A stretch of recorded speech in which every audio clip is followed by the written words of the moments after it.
What a day. Took me a while to actually sort out my machine. I'm back. Hello, everyone. Better plug in as well in that regard. So, yes, how is everyone been doing? Anticipation? Bloody hell, is that oh God, nearly half an hour. Shit. Sorry, guys. Couldn't actually get my machine to work properly. It's just started freezing and all sorts of things. I had to reboot it, go through safe mode, reboot it again. Fuck.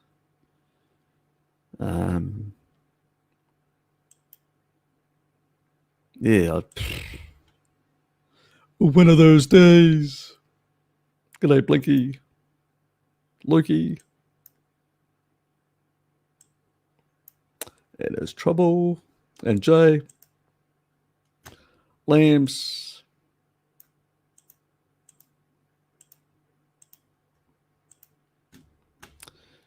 There you go, Matt.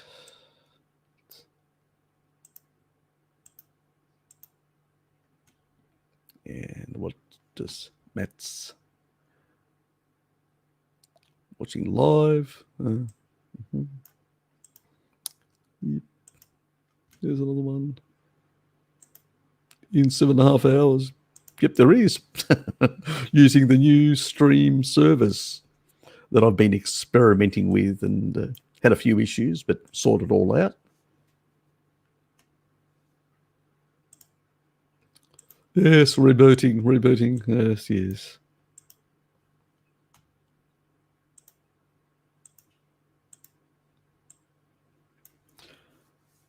Just finished a dry fast after 80 hours.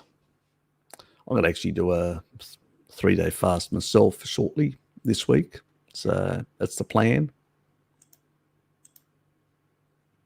Very set. What's Lukey got? He's got an attachment for me.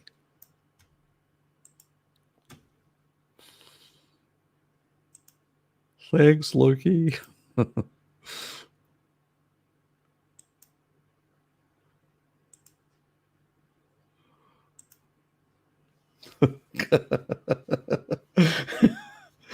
Harry must have crashed. Yep. Shit happens, as they say. Yes. Unfortunately, those things do happen.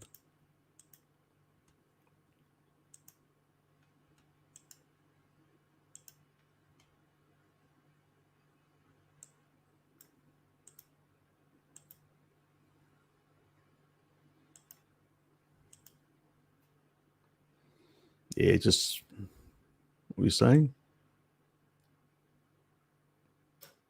Jay was saying about a dry fast. Yeah, just always make sure that going into a dry fast, you're very highly hydrated and stuff like that, and you don't have any underlying issues with your sort of like kidney stones, kidney issues, gallstones, gall issues, or whatever. It tends to exacerbate those sort of conditions. So just, yes, keep that in mind for everyone else.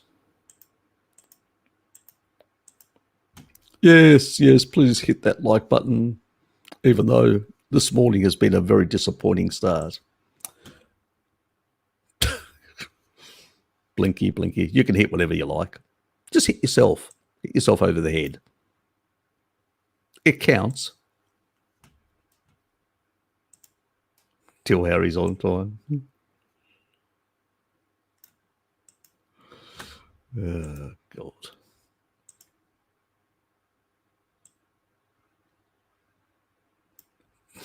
Inside the bird. The bird would have to fly here from interstate. Yes, it'd be a hard one.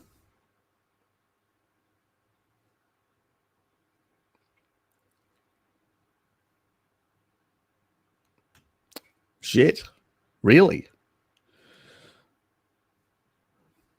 So you basically, everyone's in lockdown. You're in Slovenia. You basically, the whole province is shut down, and you're on curfew as well. fuck. That's nasty. It's like World War II, curfew. Yes, lock them up.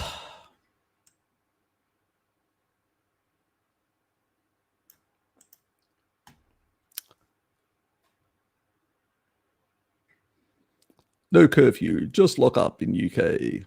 Yes.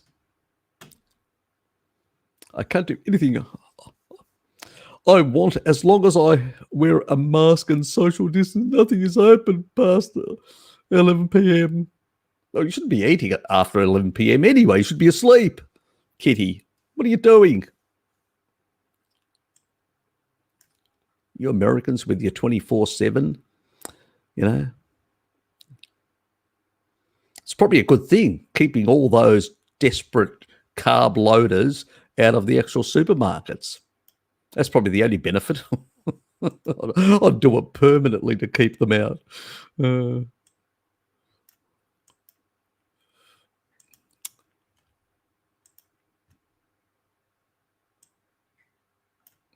If I was president, I would ban supermarkets. Just kidding. You still need a distribution center of some sort.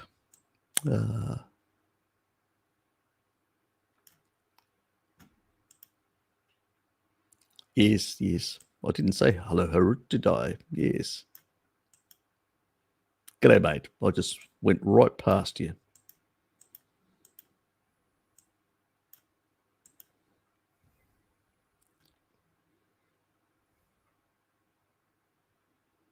Two masks. Are they ridiculous? God almighty. Have you guys seen Jack? Jack's been going around supermarkets in a full hazmat suit. And they actually gave him a hard time, one of them. How crazy. Ridiculous. God. Two masks won't do anything, God almighty. Actually, it doesn't really protect you at all. It's really basically, if you've got it, then you may actually reduce the viral load that you're shooting out into other people. That's the only benefit. So if you don't have any symptoms or you don't really have anything, masks have never prevented anything, really.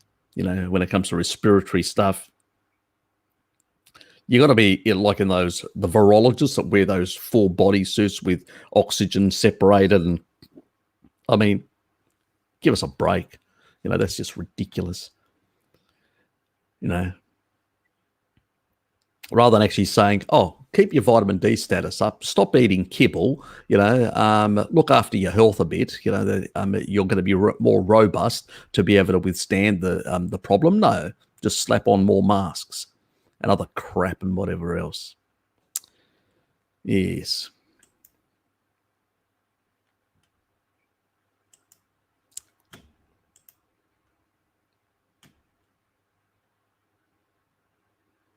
At least I'm providing some entertainment for you. That's good. Make the curfew feel less only arduous or painful or whatever. Yeah. Maybe 5. Actually, I actually saw somebody sent me a little, one of my friends, an email, and it had one of those links. No, it was actually Messenger. That's right, Messenger, and sent me a little link of these kids literally playing flutes and stuff like that in some orchestra, and having the mask and having the middle part of the mask actually ripped so they could actually play the instrument. And I'm going, where's the logic? It's just crazy, this stuff, just have a mask, even if it has zero use. God almighty. You have to be compliant.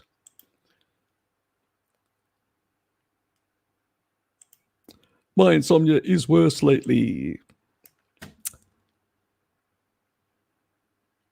Are you getting enough sleep? What are you doing with yourself, kitty? Burning the candle at both ends. I know you do a bit of trading and stuff like that, but you got to get some rest. You got to get some exercise. You got to get some movement around you. You just can't sit in front of a computer all day. It's not healthy. Too much blue light. exposure, and are you using blue light blocking stuff, long sleeves in the evening? I usually wear sort of long sleeved sort of t-shirt to minimize the blue light from my PC if I'm on the PC. So, are you getting out in the sun middle of the day? Are you basically as the sunrise? Are you getting the sort of circadian signals before the sun sets? Are you getting the circadian signals? Just even if you walk out on your balcony or just out the door, stretch, you're telling your body, this is starting to head towards night as that near infrared comes in. So, yes, there's more to sleep than just diet. There's the circadian side is very big. And I know a lot of young people, they always complain, and I go, well, and once they get blue blocking glasses or start taking some steps to minimize their blue light exposure, they actually can get to sleep. In the evening, I turn my mobile phone off. That's it. Gone. People want to contact me, they can contact me the next day. Bugger them. I'm not going to put my health at risk just for other people to contact me in the evening, late in the evening. Forget it. Go away. There's another day, the next day you can talk to people. Far too much screen exposure.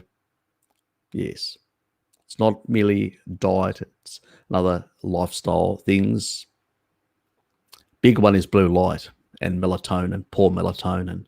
And taking melatonin isn't always a good idea because you down-regulate your own endogenous, and it can really stuff up your whole system the way it works. So short-term, small doses can help, but long-term, it's not a smart thing. You do some things, it's hard to know whether all the actual factors that may be at play. You'd have to go through, you'd have to itemize every single part of your lifestyle and all that. Send me an email, and if I notice something that's actually could be a driver, I'll let you know. Anyway, what's up? G'day, Dylan. Good to see you. Yes, we've been late. I've been late. Yes, it's yes. How long do you think this pandemic lasts for, Harry? No idea, mate. No idea. The way the politics are playing around this is quite disturbing. To be the bearer of bad tides. So I personally don't really know how this is going to play out. It's concerning. Let's put it that way. Because they're talking about, this could go on forever, like the flu. Well, we don't behave the same ridiculous way as we do with this one. So it is concerning. And a lot of laws are being enacted that are starting to limit, the movement of citizens, what citizens can do, and it's concerning to say the least. So I think we have to push back. We have to push back on the kibble. So there's a lot of things that basically are being pushed at the same time. So it's very worrying, to say the thing. Anyway, yes, already plenty of people wearing 2 masks in the last week. Yeah, fucking crazy. That will not protect them. 2 masks will not protect them. 3 masks will not protect them. 4, 5 masks will not protect them. What it will do is actually reduce the amount of oxygen getting into their lungs. It can actually be quite harmful to your lungs. Your lungs need a certain pressure level of oxygen to come through. So prolonged mask use can be deleterious to your lungs. There's plenty of studies. So, unless you're forced to, don't wear a mask. Unless you have to go into some place and they won't allow you in without a mask. A temporary short period of time wearing a mask isn't going to be deleterious. But if you do it for many hours, constantly, day in, day out, and all that, not very good for your lungs. So believe me. Not a good thing. The pressure on that comes through your, all these nasal cavities and all this, all the sort of the your airways, the actual pressure plays a big role in the way your lung surfactant operates and all these sort of things. If you lower that level, you really can affect gas exchanges, proper gas exchanges, which isn't a good thing long term. So, yeah, what can one say? From what Bart said, you should work out for 2 to 3 times a week, 45-minute workouts. But I see many gym bros going 5-6 times per week. So are they overtraining? Yep. Yeah. Depending on what they're doing at the gym. Some, if you're not really, depends on the level of going to a gym doesn't actually mean necessarily you're training at full peak or at a certain level. So it depends on what they are actually doing at the gym. If they're actually overtraining, yeah, it's not good. You need time. Actually, you build more tissue. You actually break tissue down when you're actually training. The whole purpose is it to break down and then to rebuild. You need basically to take time off. Simple as that, So you should be breaking down tissue for half the week and then basically building up tissue for the next half of the week or more. I've known people that just do, and we're talking about, good athletes and stuff like that just do, about 2 days and they have some light training on a 3rd or 4th day, and the rest is just, taking it easy and relaxing and allowing the body to heal and repair and build new, stronger tissue and stuff like that. So, yeah, I would have to agree with Bart. People just far too overtrain, and it's a reason why you get so many severe injuries. Also, there's another aspect to it. A lot of the training that is done is very isolating different parts.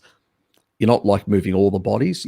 Workers in the past worked in the fields, worked in factories, did all sorts of jobs around the place. A lot of tradies, hammering away and building things and all that. You don't see a lot of these people basically with severe injuries. You don't. But they're not constantly banging away. They're not constantly building things. They build a bit, they stop, they may move stuff around, they may look and sort of sort out something, take a break and all that. That's what you're supposed to do. That's the natural way of working. My father had some massive muscles. We used to jump on him like kids and try to actually arm wrestle. He's one hand, the 3 of us sometimes, or especially me and my younger sister, and you just couldn't actually bend his arm. His muscle was out like that. It was just massive, much bigger than I've ever had. He was a Boilermaker welder before he got into small business, but he used to just have massive muscles. And it's just pretty much because the type of work, you're lifting steel, you're moving it around and stuff like that, but you're not constantly doing that. You're moving it around, then you're welding, then you basically and stuff like that. So it is on, off, on, off, on, off. This continuous repetitive stuff is what causes injuries. So, if you're going to go hard and then take a rest. Don't do what the idiots are doing, just constantly going and going and going. It's not a competition, That's why workers, working in, doing heavy type of work and stuff like that, moving stuff around and boulders and pushing stuff and all that. You're using all these muscle groups. Much healthier. It's the way naturally the body should work and move. So, yeah, Ben Greenfield, he's pretty good at that sort of stuff. He doesn't do the standard sort of stuff. He has all these sort of natural movements and all that. Big tires, moving them and turning them over with his whole family. They give smaller tires to the kids and stuff like that. It's more natural movements. So unless you're going to the gym for competition purposes, you want to become some Olympic athlete or something like that. I usually say to people, it's overrated, in my book. I don't go to the gym. I do certain exercises here. I move things around. I do certain natural movements and all that.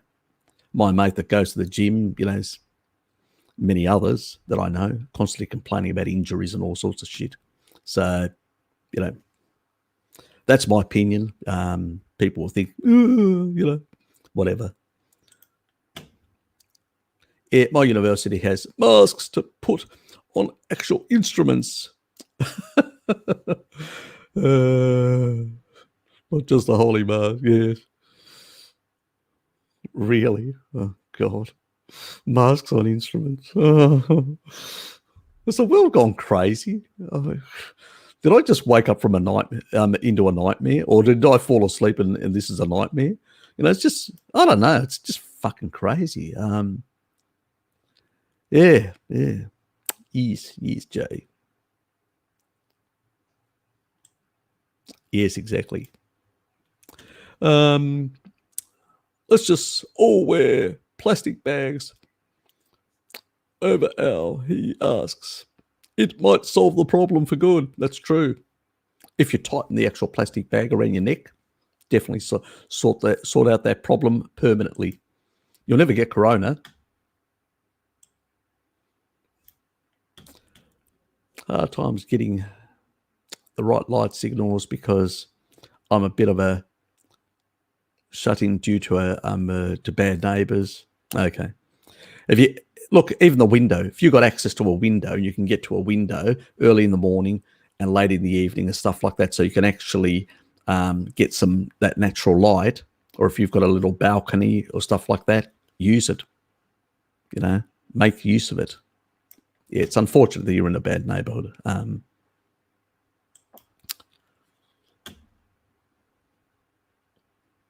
Things that people do. Photobiomodulation is one of those things most people don't know about. Actually very relevant to overall. Yep. Yeah. Jack Cruz talks a lot about it and other people like that. I mean, I've talked about it as well to some extent. There's a lot of people that talk about the circadian rhythms, how important. I've sort of discussed it to a large length. I mean, you've heard me discussing it as well. But it's really important to get that light signaling. That red light is really important in the evening because it really ramps up melatonin to get better sleep. So just going out in the evening, I just walk out the door, you know, just stretch, you know, sun's going down, setting, beautiful, you know, that the infrared, I'm getting all the signaling telling me, oops, we're heading into night. Ramp up that bloody melatonin, Harry. And the body does it. It's probably why I can get to sleep very easily and quick. Within 5 minutes, I'm out. Yes.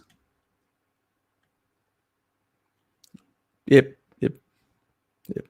More, yeah, you need more. And the big one is screen exposure. Remember, even your skin will basically has melanopsin. Your face, all that, you know, there's still stuff there. That's why the signaling, you have to sort of get the signaling going and all that. It's another reason why I use a projector as a TV, a projector onto the wall rather than actually looking at a TV anymore in the evening. So actually, it's a nice projector. You can actually enlarge it bigger than a TV, so you can really have a massive sort of, and you're not getting all that blue light. So it's much more reduced and diffused. You get a bit because it reflects back, but I still wear the glasses, but it's reduced quite a bit.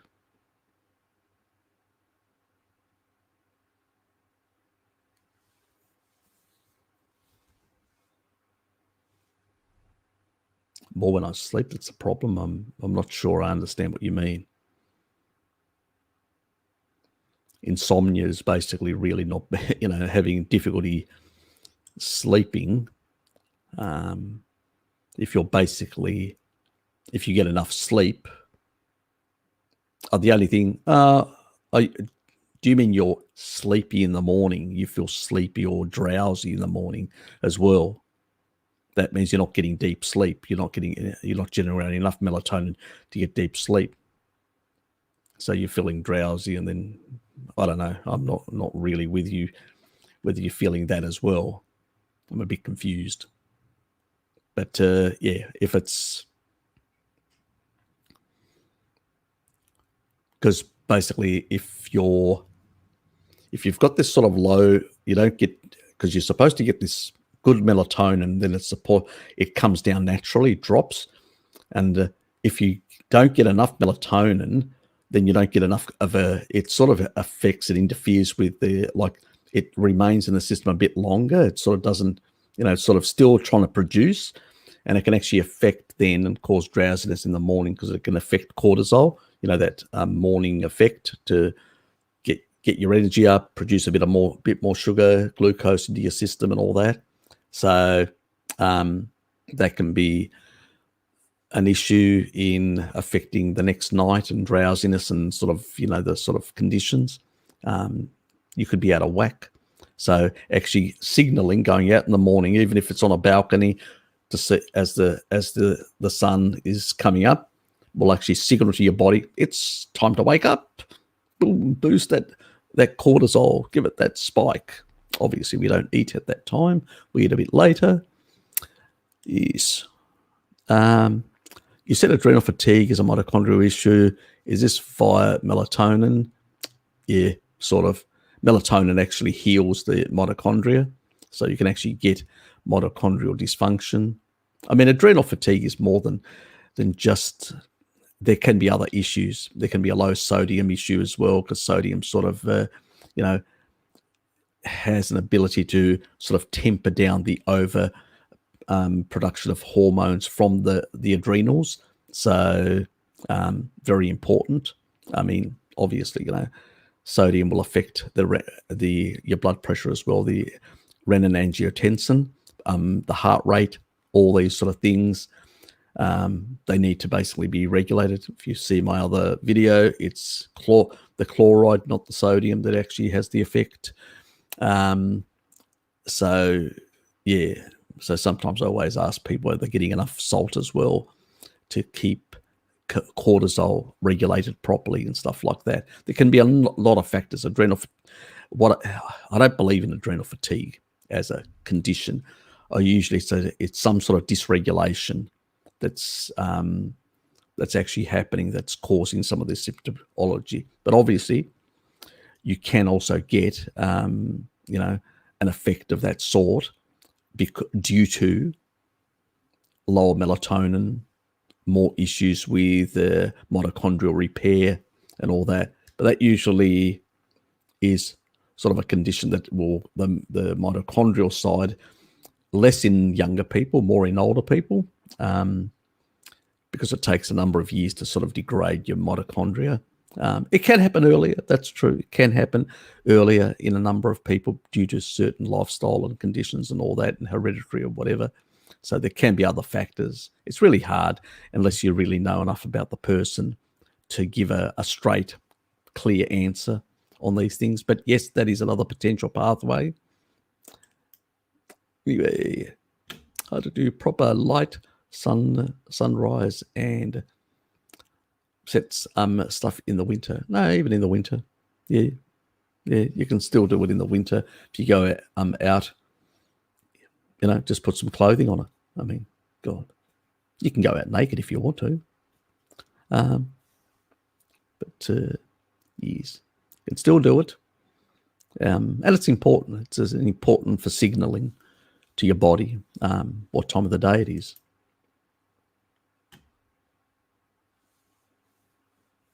Yep. It all counts in the end. Shit. Yes, that is cold. Just go to the window. You can go to the window as long as you've got natural light coming through. You can go to and it can help, as long as your windows aren't the sort of really thick, which are the type that actually reduce certain frequencies coming through and stuff like that. That can be, depends. Harry, I can't tolerate eggs or dairy. Will I be okay for calcium? I eat beef liver, beef suet, salmon, chicken. Yeah, you can add into that bone broths. Just do bone broths. That's another option. Bone broths can actually add minerals and stuff like that. In that regard, I would not take a calcium supplement. There's calcium in all sorts of animal foods. What you really need to do is make sure you're getting enough vitamin D, because vitamin D will basically help you uptake more calcium from other foods. So there's also smoothies that I know that some people do with sort of bone broths and stuff like that, and have that through the day. There's all sorts of things that people do. I mean, it's really just trying different options and getting yourself tested. That's the other thing. Try some options. Get yourself tested, find out where you are, and then try some options and all that. But vitamin D is a big player in actually bringing in more, and then K2 is the other one in directing it. And through liver, you'll get menoquinone 4. You'll get the K2 component, so you don't have to worry about it. Not getting it from eggs or dairy products. Anyway, what area in nutrition and health do you wish there was more science on? Probably on, ultimately, where I would want more science would be in food nutrition, but really good science. I mean, we've got a whole lot of criminals that are actually put away in jail for 20 years to life. So why aren't we using these people to basically do dietary experiments on as research? You give them the option to volunteer, and you give them certain benefits above and privileges above the other prisoners. So in that regard, it could be a monetary thing, which they could pass on to their family. So there's all sorts of options, and then you basically get them into a program, 20 years to life. That's enough time to basically test any sort of dietary approach as a randomized, double-blind, and basically the researchers wouldn't know who's getting what diet. They would just basically, because they'd be removed, there'd only be other people like nurses and stuff like that would be in the hospitals, in the prisons, actually taking the blood samples and then having a code. And so you would have the doctors, the researchers wouldn't know who it came from and what diet they were on, and so they would basically collate all that sort of stuff, and then you could do a 10-year and then a 20-year check to see where things are, or every 5 years you could do, and you could really nail down the effects of the different dietary approaches. So that's the thing that I would do, the ultimate, that really would nail down all this information. Because now the best stuff we've only got is the majority of them are studies that have been done on a number of meat-heavy type diets, Atkins type diets, and the majority of them are, 3 months, 6 months. Some keto diet that Jeff Folick and Steve Finney have done, which is a couple of months, some out to a year. But, we don't really have for longitudinal studies, nothing longitudinal in that regard. And a lot of these people are just athletes, and, being athletic, and you're going to be more insulin sensitive anyway. So we want to really know which diet is best for, the average person. That's why prisoners would be more appropriate for that. And so you would basically focus on those type of people. Probably the only two studies that I can think of that basically actually focused on real people, not athletes, just real people, was one done by Christopher Gartner, which was the A to Z study out of Stanford University around 2005. That's the one that I refer to on a number of occasions. You can actually find a video of it. It's called the Battle of the on the Stanford YouTube site, the Battle of the Diets. And Christopher goes through explaining what they did and showing the better results. They do show that people, after 6 months, they started, not complying as well, and that's when the benefits of the Atkins diet reduced. And we know that if you don't comply, and start cheating more and stuff like that, it's not going to be as beneficial. And the other one was a direct study out of Israel, and that was slightly longer. It was a 2-year study plus a follow-up, a 5-year follow-up. So that basically nailed it as well for Atkins. So, and it was slightly different. The Christopher one was more the traditional Atkins, which was basically bacon and eggs and all you can eat in terms of heavy meat type. Christopher, because he's a vegetarian academic, he thought that this, with all that meat and all that, and the processed meats and all that, Atkins will really look bad. But it didn't. He was shocked. Oh, surprise. Yes, poor vegetarian Christopher Gartner. And then you've got the Israeli studies, and obviously the Israeli studies, because bacon, Jews don't eat bacon, so you don't have that element. You primarily, the meats that were used were primarily things like goat and sheep and stuff like that. So you're chicken, you're missing out on these other food groups, animal food groups. So it's, yes, it showed good results for Atkins, but we didn't get a better, more complete picture because some of the other animal foods were not there. So there's a lot of reasons why, you really need to do some proper longitudinal studies. So.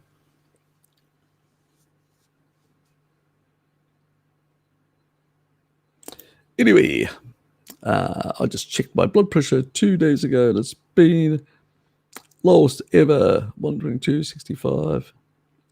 I had it around all my life, and I noticed fasting is much easier now. I have more energy during the day. Exactly. Yep. Yeah. Look, once you're in a ketotic low carb type, your blood pressure will come down. Mine used to be in those sort of levels as well, and then probably not 150, but around about the 140 mark, 130 mark, and then the more compliant I am, it can go really low.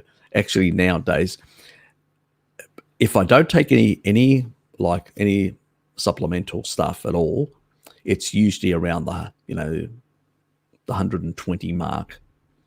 If, on the other hand, I do take like taurine and stuff like that, and L-citrulline, it does drop quite a bit more, and I have to be very careful, because it basically can go a bit too low. So I have to slowly, until my body adjusts to certain higher levels, and you always have to be careful, especially if you're on blood pressure meds. When it comes to those two, they really can drop the blood pressure. He's going to be very careful with taurine and L-citrulline. Big vasodilators. I'm incredibly responsive to light. If I want to wake up late, I need a completely dark room. Yep. Yeah, some people are. Even if my eyes completely covered, I will wake up with little light hitting my skin. Yeah, some people are. I'm not. But I know people that are. They literally have to wear the sort of, those eye patches or light blockers. So yes, some people are more sensitive. Do you think MMPs possibly play a role in leaky gut phenomenon? Yes.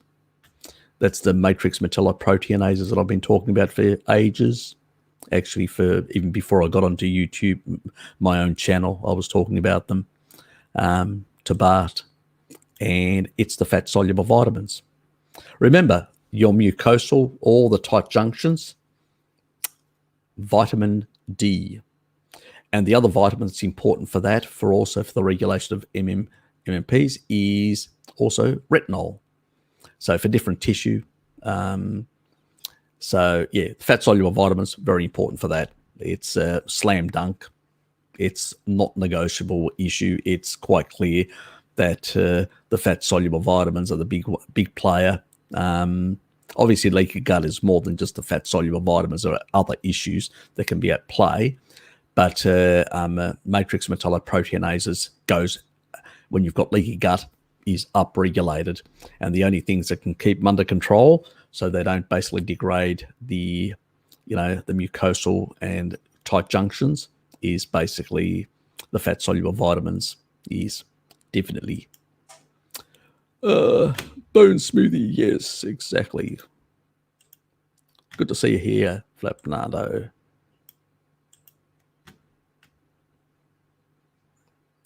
Blankers? I thought he was called Blinky. Said his new nickname, Blankers. It's not good. Nah.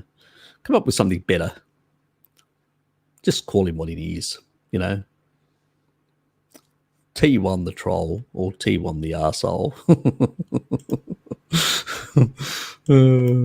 I know he's going to now give you a hard time. That's okay. I'll give him a hard time. I've been telling other people to start trolling Blinky. And some of them are. Oh, he doesn't like it.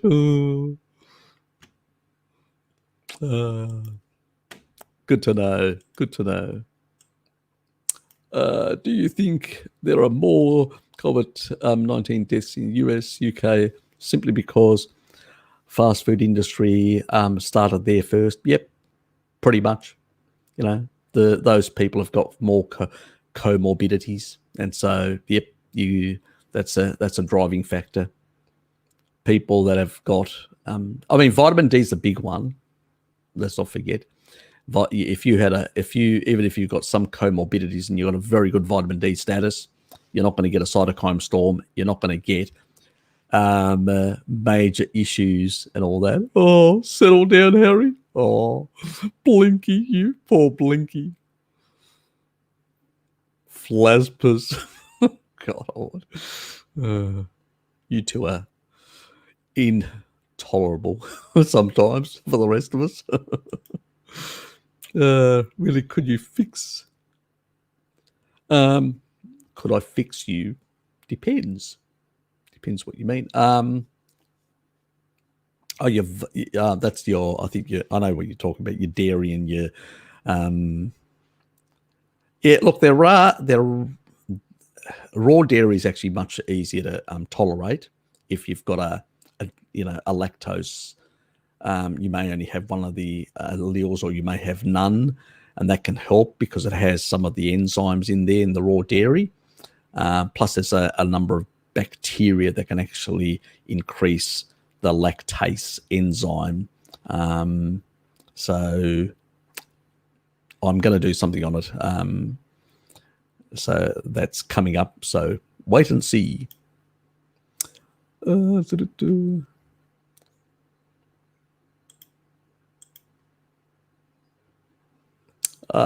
you're an animal. Good to see you.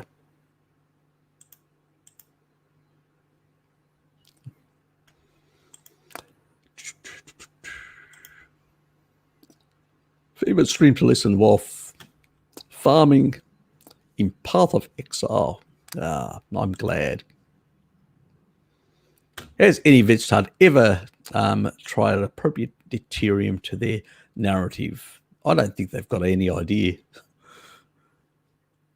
I think so. They love they love sticking there. They love being ostriches. They can relate to ostriches. Yep. Yeah. I would say they got no idea, Dylan. If they did, they would be shocked at the amount that they're putting down their mouth. They would be absolutely shocked. And they would be all moving to the tropics. I don't want them there. I want to move to the tropics. I don't want a whole lot of fucking vegetards turning up because they want to deplete deuterium. Yes. I doubt there's a vegan on Earth who knows what deuterium is. Oh, look, I don't know. That's a big statement, a bold statement to make, Fapnado, but possibly. You may be right. Yes, you may be. Yes. Yes, but it probably would have gone in one ear, out the other ear, and wouldn't have even registered because, a lot of them, see, you got to understand that deuterium is very high in children because it's a growth factor as well. And a lot of them go, oh, it's in children. It's not an issue. That's how they're thinking, but they don't realize that is it sucks from the mother a lot of deuterium, and it's using the deuterium as a growth factor. But it doesn't basically. There's Lukey. G'day, Lukey. Oh, hello, everyone. How's my audio? Is it fine? It's coming in like it's got like some sort of hiss noise. Okay. It's because of my fan. It's unbearably hot inside, so... Don't worry, I've got a fan on here as well, but I've got it on lower because it's quite warm in here as well. Yeah, I just can't get it any lower, so I guess you guys will have to bear the hissing. That's fair enough. So basically, good to see you, mate. So basically, it's just it's not even registering with people like Garth Davis and all that, because they would think in terms of children and the growth factor and how important deuterium is if they knew about it. And I doubt he even knows about that, about how children suck out of their mothers the deuterium. So, yeah, I think it's still on the fringe of knowledge. It's biophysics, it's quantum biology, it's stuff that these people don't really dabble in. So it's just that reality. Yeah, look, they've got no idea about anti-nutrients, let alone anything else. That's how bad they are. So, yes. And I sometimes I hear some of the vegetarians using like the terms, we can use some of the methods like the Western Aid Price Foundation talk about, the traditional methods of soaking and stuff like that. Yes, that does help a bit. But the problem is, those people were using it as a small amount, as a condiment or a small amount to add to their food. But the problem is these people are using just a mountain full of that sort of stuff. You can't eat that much. You get distension and the body just can't handle that amount. It's simple as that. So anyway, I just muted you. It's easier if you're gonna be typing away. It's easier. Yes, I forgot about that. It's unless you want to say something. No, it's unexpectedly loud, and I don't have the board, which I usually have, that dampens the sound, so it's even louder now. Poor souls. Yes, Dylan. Yes, very much. Poor and misdirected, and have lost their way. Speaking of deuterium, does the muscle meat of different animals have different levels? Yes, it does. Look, fat is that's why I usually say 1-to-1 in terms of muscle meat and all that. Muscle meat is it sort of even in the same animal, it will vary. So to give an exact amount of deuterium, like one part of the animal, like the beef part, which is that hind leg type part or whatever, can have slightly more, like 140 something parts per million, and others can actually have slightly less, 138, 139. So it can vary quite a bit from different parts of the actual animal tissue and between animals and all that. Now, in terms of the fat, there it's more consistent. Like lard is 115 parts per million. Tallow is around 122. If it's grain, if it's grass, it's about 120 odd. It's marginal, the difference between grain and grass, which is quite interesting that it's the difference isn't massive. It's probably because the animal can detox and stuff like that, like we have livers and stuff like that and get rid of stuff. So there's probably other factors that are at play in that regard. So yeah, it's hard to say.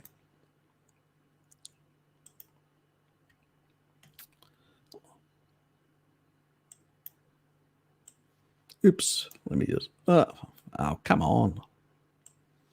Move it. There's one from Fapnado. That's cursed.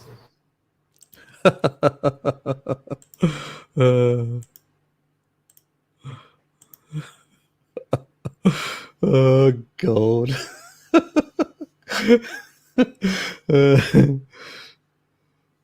Yes. Vegans need that. Oh, God.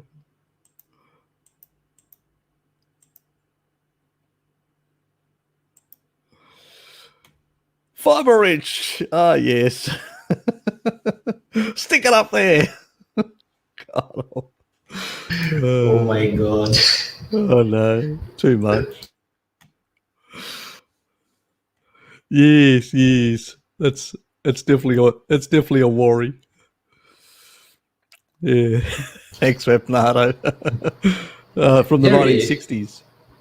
have you actually seen Drew Morg's last stream? No, I haven't. G'day, Mr. Oh, K. hey Bart. Oh, hello. How are we all doing? Good, mate. Good. What's been shaking? What's been happening? Who's next? Let me see myself sorted out here. There we go. You saw that one of Fappas, and you got excited. No, I just missed that, Harry. Oh, you missed the colon cleanse. Oh, you'll have to go back. You'll have to. That I'd be happy to miss, but there you go. You're probably right in that regard. Righty. Mm-hmm. So, what have you been up to, mate? Well, I've been working very, very hard, as I'm sure everybody knows, because I've been working on it so very hard. I've been trying to win this bloody competition for the Serul recruitment thing, and it goes January, February, March. It looks like we're going to finish January with yours truly in the lead in the global standings. The leader, the world leader, the actual world leader. Leading by example, recruiting left, right, and centre. I'm actually trying to bust a bit of a record here, and it's like, no, I'm just not quite there yet. And so yeah, I've been working really hard on that. What I would like to be able to do by the end of the 31st of January, Mountain Standard Time in the States. So there's about a couple of days left. What I'd like to do for the month is put in 50 new people. I'm sitting on 45 at the moment. So 5 more is probably not a huge ask if I work hard enough and do all of that sort of stuff. Also, it's probably not a big ask if people want to get behind that, just so that I can set a world's record and put 50 people in 1 month. That'll also crush the spirits of everybody else in the competition who are trying to chase me. I think it's a big psychological thing. So if you want to do that, you know what to do. The link is the same as it always is. It's the one that goes BKAY nutrition.cerule, CERULE.com. Sign yourself up as a customer or as a distributor. I don't give a shit which. It doesn't matter for this competition. And buy yourself one of the cheapest things you can possibly buy from the company, which only costs about $20 or something. And it is the micellar gel from the skincare range. So get in behind. Help us out. Let's get 5 more people in. Let's get 50 for the month. That'll fuck them. Right. That's all I've been doing. How about you guys? Just basically cruising around. I've been, doing sort of my regular sort of stuff with my mates. My sort of walks and stuff like that. We had the Australia Day sort of on the 26th, which basically just got around and had just a big, about 20 of us nearly. Just a big barbecue with plenty of meat. Even everybody else commented because the amount of meat that we consumed was just quite high compared to almost sort of Frank Fano, Harry, or nah, we won't go there. not quite as much. He's into other varieties of meat, mate. I've heard he's into all sorts of things. Exactly. Yeah, good. So very, very different type of meat we're talking about. But I actually got these. There's a store in Tasmania in the West Hobart. They actually have got these like awards that they've won doing traditional sausages.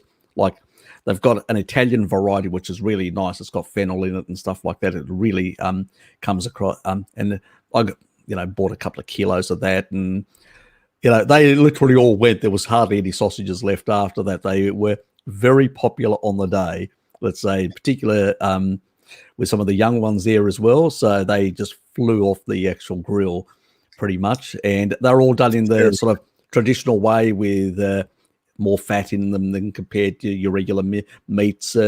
And also they're using the intestine, for the actual, rather than actually using all this other crap that they make up to basically put the sausages in.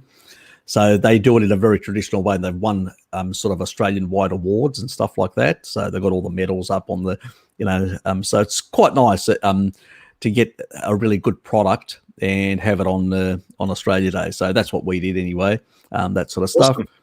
So that was a good day, relaxing. I had a few ciders. That was about it. I didn't. All right. I didn't hit I only had 3. I hit none of the strong stuff at all. There was just one Italian drink, which is I'm trying to remember. It's Mopocello or something like that. It's called. I had one of those. My mate he'd actually got a whole bottle. It's quite expensive, and he goes, "Oh, you got to try this." Okay. So I had one of those, and that was about it for the day. So I didn't overdo it like last time. Last time I really overdid it on New Year's Eve. So I said, "No, I'm not doing that again." No, yesterday, Auntie Pim and myself, I should say Her Majesty Queen Pim of the Pirates, and myself, really, and 2 fluffy cohorts of ours jumped in the old 5.5 meter 2-person sea kayak, and we did another circumnavigation of our future home, which we've decided to buy, and it's the Pepin Island. All we need, we're just a little bit short at the moment, boys and girls. All we need is another $16 million, and we'll be there. So the price to buy the whole island freehold, $16 million New Zealand. So that's about $1 million US, just over probably. So we'll be taking collection for that later as well. Anyway, we did a circumnavigation in the 2-person kayak. The 2 fluffy hounds were absolutely useless. They did no paddling at all of any kind. They just sat there and looked at the sights and panted away and all that kind of stuff. Stopped halfway around. It's fishing. Not a single nibble. Not even a little nibble. Just nothing. It was nothing. Completely dead. It's funny because at the same, I've sat in the exact same spot in the kayak before and pulled out snapper after snapper. It's one of those crazy things about fishing. You just never know. Anywho, did that. So it took us probably 3 hours, maybe. Hey, Sky, good to see you. And the distance that we covered is, as the crow flies, it's about 12 Ks, so 12 kilometers. So that's maybe 8.5 miles, Harry, something like that, I think, for those that think in miles. Absolute mill pond, though. The ocean was just like a sheet of glass. It was unbelievable. No wind at all. So it was we just carved through the unbelievable conditions. Everybody, you should come across when they finally open the New Zealand borders to all you dirty, violent people, if they ever do. And you can timeshare with us on the Pepin Island, so long as you contribute to that $16 million that we need to buy it. It's actually a working farm. It's got cows and sheep on it already, and it's got a couple of pine plantations that are actually quite near maturity, ready for harvesting. I could see you in the animal husbandry, mate. I bet you could, Harry. I bet you could. That's what Harry does for porn. Yeah. It's got 3 or 4, quite substantial homesteads on it as well, this island, and there's a little bit of roading there as well. And it's an incredible thing. If you want to look it up for yourselves, it's currently for sale, as I say, but it's been for sale for about a year. PE, I think it's double PIN or single PIN, Pepin Island, Cable Bay, Nelson, New Zealand. It'll blow your socks off, this fucking thing. It's incredible. Anyway, and if you want to see some sights of around it, not the one I'm talking about, but the time before that we did a circumnavigation around there, I posted a video on my fine YouTube channel about it, so people can go and have a look at that. Anyway, yeah, I've seen this stuff. It looks like a nice island. A lot of this sort of stuff, Tinks, is basically hermetic effects. Basically, if you're getting enough selenium, you're getting enough sort of micronutrients you need in your general diet from an animal-based diet, you will get enough glutathione. As long as you keep insulin down, glutathione actually is upregulated. If you basically have low, high insulin, glutathione is suppressed. So it's simple as that. Yep. There's plenty of research for that. So all these hermetic sort of herbal stuff and all that, all they're trying to do is trying to encourage slowly poison the body at a low rate in order to encourage the body to generate more glutathione. Why poison the body when there's plenty of hermetic stresses out there, and not just go directly to lowering your insulin and eating a species appropriate and not having to worry about that sort of stuff at all. So that's the best. If you want some healing, the sponsor's product, that's the healing stuff there. There it is. Good. We'll get into it, fuckers. Oh, dear. Shell's in the house. Hello, Shell. Hello, Nurse Trouble. Necro Kitty's here. Goodness me, Harut's here.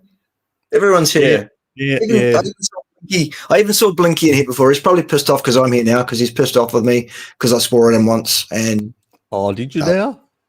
I did. There's been some successful trolling about Blinky.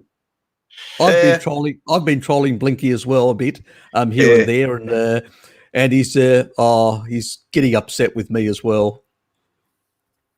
I mean, just because I swore at you, Blinky, doesn't mean I don't love you anymore. Come on, son. We still love you. What is family for? What is family for? Exactly. If you can't swear at each other and take the piss out of each other, what's the point? Can't you see, between me and Bart, it's relentless in many cases. I tell you. Yeah. I tell you what, if we ever do get together for a couple of bevies and some snags over the old hot plate there, Harry, I would say it would be pretty fucking untidy scenes, I can tell you. I suspect so as well.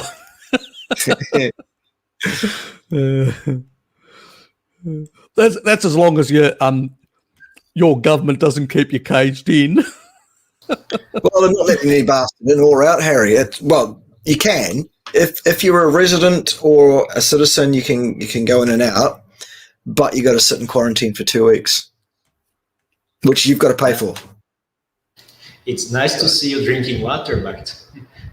Yeah. I'm still within my time frame. I've got another, what is it? 10 hours to go until the end of the month, and then I'm free to transgress. But actually, I'm going to do another month. Free to transgress. I'm going to do another month. It's going to be good by the end of that, I think. There's a location. That's from Papnado. Putting that up. You need to zoom out a bit, because the Pepin Island is that thing on the right that you can't see all of there. There it is there, and you can zoom out slightly. So you'll see there's a causeway there. There it is. Now, there's a causeway there you can drive basically, and that's where the park people. It goes through the middle of the, just about in the middle of the island there, and you see there's a mud flats around the bottom part of the island there, and then it's open ocean the rest of the way around. Okay. And yeah, the whole distance to kayak right the way around and back to where you started is, as I say, it's about 12 to 13 kilometers, depending on how far away from the island you're kayaking, obviously. I didn't realize it was quite mountainous or quite rocky. Oh yeah, it's a good 300 or 400 meters to the highest peak, I would say, on the island at least. It's and surrounding most of the island there are sheer cliffs that drop straight into the ocean. Okay. And there is a bunch of caves in that you can go kayaking in. Bunch of great fishing spots around there. It's quite a substantial thing. So it's got a bit of coral. It's got a bit of coral around it. So yeah, that would actually attract a lot of fish. Yeah, there is a bit of that, a bit of, and then also across the other side of the bay to the left of where we're looking at currently, there is a national marine reserve that runs up the other side of the Cable Bay out to sea a certain distance across down the coast the other way and back into the shoreline. And you're not allowed to take fish from there or any sea life from there, including seaweed. You're not allowed to interfere with it at all. You can go and look at it, but that's it. But because of that reserve, there are good fish stocks in the area. So that's really handy as well. Yeah, there you go. Looks like a good spot. Yeah. Of course, if you're going to do a circumnavigation in the kayak, you've got to time it right. Otherwise, you're walking a fucking long way with a heavy kayak in the mud flats. I can tell you. You got to make sure you're doing either going around the bottom from high tide and coming back at low tide on the other side, or go the other way around and come in at high tide. Otherwise, Yep. And, that's good. And I would agree with that. That sort of reset in the morning, that early dawn light does actually suppress melatonin and actually increase cortisol. So it does have that effect in terms of signaling. Yes, very important. But you could also as you wake up, just pull the blinds back, at the window, with that, if you're in an apartment, and just scare the neighbours and get your reset. Yeah, Harry, I've just sent you the real estate agent's video in the private chat there, mate. Give me a sec. Yeah. I'll go to the private chat.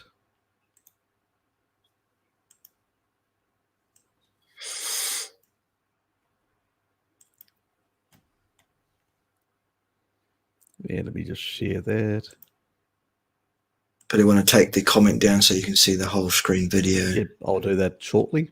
There we go. Just have to get back to the comments and take that out. There we go. So there it is. Okay, that's the Pepin Island. I think there's a video there.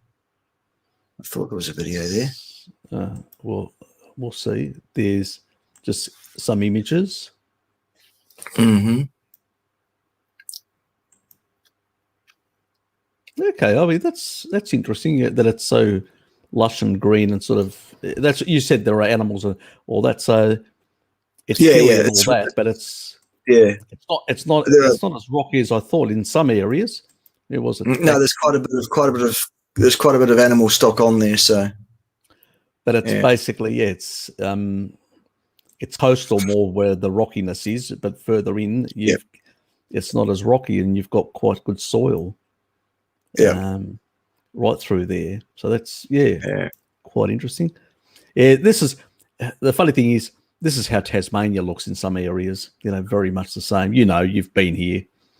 It's so Tasmania and New Zealand are so similar in some regards. It's like me. Sometimes I can see images from, and I'm not sure. I'm saying, is that New Zealand or is it Tasmania? Exactly. Yeah, they're very similar. Well, I mean, we're kind of actually the very first image in the list there is the one that's the actual video, Harry. If you want to, Okay, I'll go back to that. just go right back to the very beginning. Yep. And yeah, a picture tells 1,000 words, but a video is even better. So now I've lost my. I don't know which one it was, because it's just click to the left as far as you can go, and there's a one that's got. I actually did, but it actually rotates around. Oh right, whatever. It doesn't. Yeah, so I have to get actually. Anyway, it's the one with the play button on it in the middle. There you go. There it is. There you go. Click on that bastard.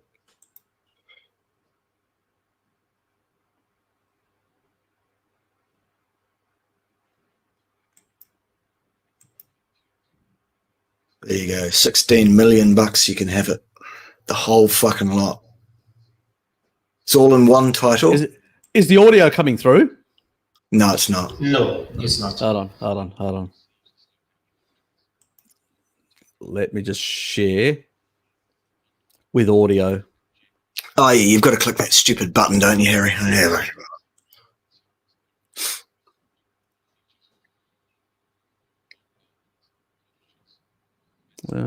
Hold on.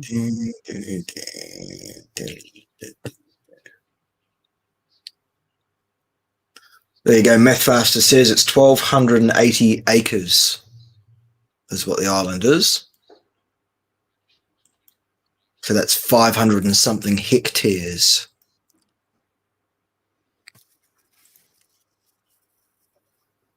I'll just copy so we can actually get the.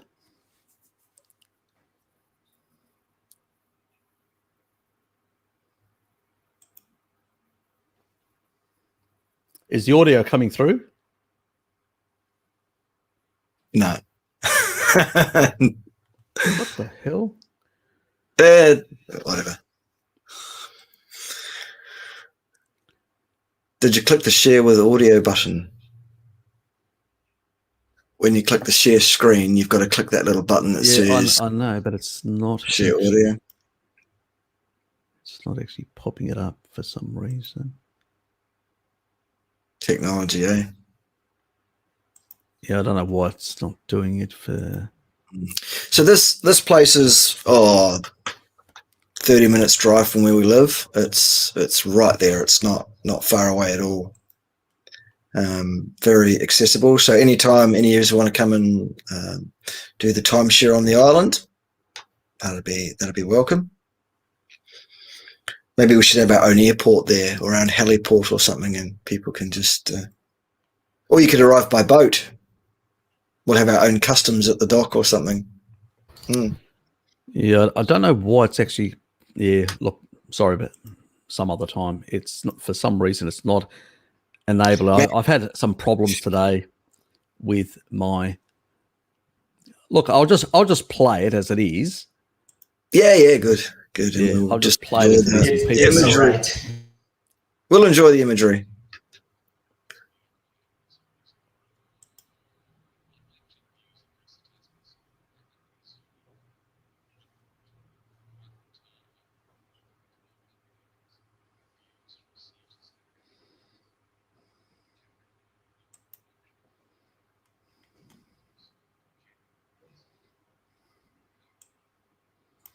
There you go. We've got the audio in subtitling. Subtitles. Music. Good. Welcome to it's Pepper, not Pappin. Google Translator. Yeah. Now they've got it right, Pepin.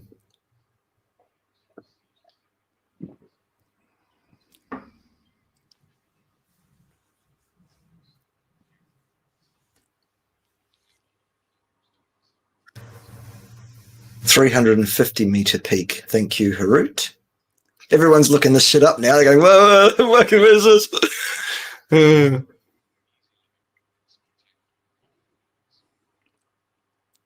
I was sat right there in the kayak yesterday, and that scene we've just seen. That's the causeway. That's the causeway you drive up and park there, and you start the kayak in either direction. Around you go. That's Nelson City itself, which is down the coast from where the island is. Those are sheep for anyone that hasn't seen one before. On the deck at all, Harry? Do you want to have a bathtub on the deck there? Or? Oh, that's nice. Hey? Au natural. Exactly. Just $16 million away.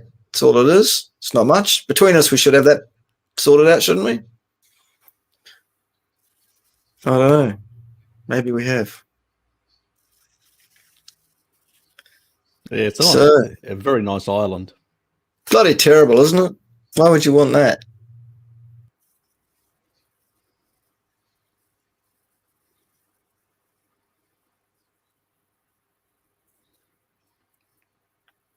There's some pretty good diving, snorkeling to be had around there too, Harry, to be fair. It looks like you can do a lot of that sort of stuff. Yeah. Those beaches, you can see they're all rocky beaches. Yeah. I also, just looking around, you notice it very quickly. Yeah, Lukey's gone. Oh, no, you lost Lukey. Device not connected.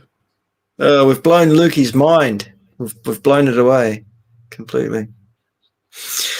So yeah, there you go. That's what we've been looking at yesterday. We've been going. There's the place we're going to buy. Eventually.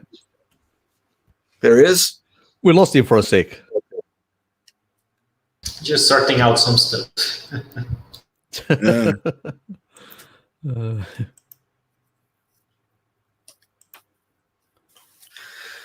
Wow. Okay. Where was I now? Let me just find. That was some people checked. 350 meters the peak. Oh, there you go. Yeah. There you go. Yeah, well, that's why Necrokitty, you make $16 million out of Bitcoin. You give it to me and Auntie Pim. We buy the island, and then you're the honorary queen of the island or something. That's how that one works. Yeah, we know the audio wasn't working, Shell. Yeah, it's sort of for some reason I've been having some problems anyway with. I think it may be I've just I know what it is because my live stream in the evening I'm using that other service. Yeah, and it doesn't like the second microphone, and I've actually disabled all the damn microphones. I just realised, oh fuck. Anyway, so I'd have to reset it and reboot it, and I'm not going to do that, so it's not going to happen. No, fuck that. Yeah. So basically, I just realised why, because I was actually having a lot of noise coming through, like the other microphones. For some reason, like with StreamYard, you can pick your microphone. With that other service, it was actually bringing all the other audios in at the same time and creating this like a hiss or humming type hiss in the background. When we tested it, this was on the what was it? When I did it just recently with the guys, and it was just a bit of a problem. But once I disabled it and only one microphone came through, not an issue. So tonight's one is going to be with this new the new service anyway. So it'll be interesting to see how it goes. I think it's it's the Restream one. Yep. What we're talking about is it live streaming. What is it called? Restream.io, the one that I sent you. Oh yeah. I sent you two. This one actually provides like unlimited, but you can't store because it's free. You can't store on their server, so it goes directly to the YouTuber. And if you want to actually have a record of it, you have to download it then from the YouTuber, so they never get rid of it, so to speak. So you don't lose it. Got it. So cool. that's what while we're talking about live streaming, I'm going to start potentially running a weekly live stream again from a week from today. And I'm going to be running it from 10 to 12 my time, Sunday morning, as I used to do, which is in the 2 hours or so before Harry goes live at past. I have a potential ongoing brand new co-host who will be joining me for said live streams, question and answers and stuff. And I introduced you to her the other day. Her name is Jen Donovan. And she is very knowledgeable about nutrition, matters, carnivore, etc. And also knows a lot about lifting, because she does quite a bit of that. And so tune in next week at 2 hours before Harry time and have some questions ready so that it's not just the usual no questions. Yeah. Yeah, look, that'll be good. That she's decided to come on and all that sort of stuff. Yeah, that sounds great. Great. And she's also putting herself out there for the first time in the public YouTube space. She's available for one-on-one counseling in terms of nutritional stuff, lifting stuff, mental health stuff, which is what her qualifications are in. She's a good sort. Good sort. So no, I've offered her the opportunity as an experiment to see how it goes. So support it. Yeah. She seems like a really nice lady. Yep. Oops. And Lukey's got another image for us. I guess that's not working. I'll send another link. Okay. Yeah, it's not going anywhere. That's true. That one's a dud. Yeah, Fappas is going, oh yes, let's have more Jen. I imagined that he would feel that way. as do most of us red-blooded males, I'm quite sure. Let's focus on her knowledge and her qualifications and her experience, but it's also not deny she's not hard to look at, is she, Fappas, at all? Dear.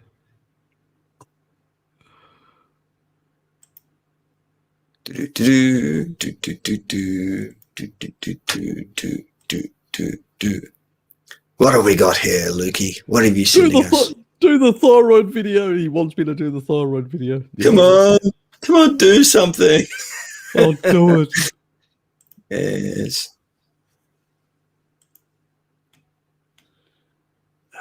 One of these days I'm going to get honest on too. I'm going to get honest on a live stream one of these days too. It's my mission in life. She's going to do it.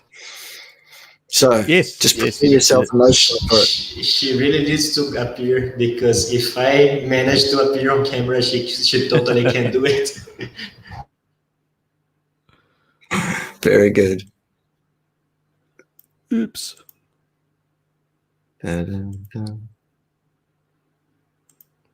Clicking all over the place. Yeah, Pim's doing good. As I say, she completed a significant marathon paddle with me yesterday, and that was good. And she's currently lying on the couch, as you do on a Sunday afternoon. Ah, yes. She's working like a mad thing, trying to get her. It's a webinar type thing that she's got going there, and she's sorted out a brand new institute. It's the Institute for Smart Diabetics. She's dealing with type 2 diabetics in terms of turning that around, reversing that. That's going to be her full-time income going forward once she's got it all up and running. So that's good. Yes, and we all wish her the best. Yeah, we all wish her the best with that. I did send her a link, as you probably know, but if she's tired, that's fair enough. Just in case you wanted to come on and tell us a bit about it, how her progress was going. Yeah. Well, yep. She's you got a fan, Lukey. It seems so. As if Cornell wasn't enough already. You forget, Harry. He already had a fan. His name's Cornell. Oh, that's true. Eh? Oh, where is he? I haven't seen him for a while. Where are you? Yeah, he comes and goes. Yeah, Cornell's been having one or two issues behind the scenes, just quietly, but that's not something for us to talk about here. Honest, He'll be. to me, you don't look ugly. I'm not buying that. I'm not buying that for a second. Neither am I. God. Yeah. No. If there's an ugly one amongst us, it's me, not you. That was a terrible excuse. I'm sorry. Terrible. Exactly. Terrible. It's absolute piss poor. Yeah. Mm-hmm. Exactly. She's not. No.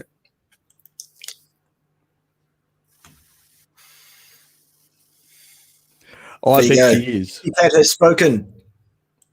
And when General Kitty Cat says so, that's the end of the discussion as far as I'm concerned.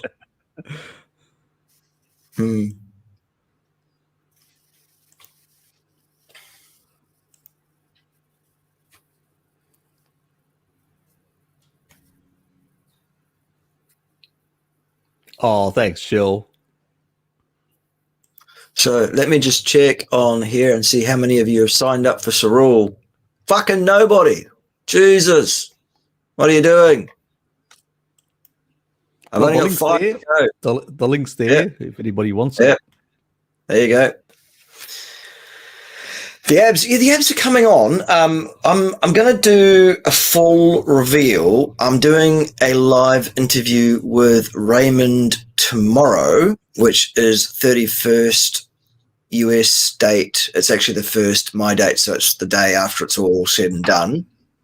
I'll give you before and after photos side by side. I'll tell you everything I've experienced, everything I've noticed, and give you what's going to be happening going forward.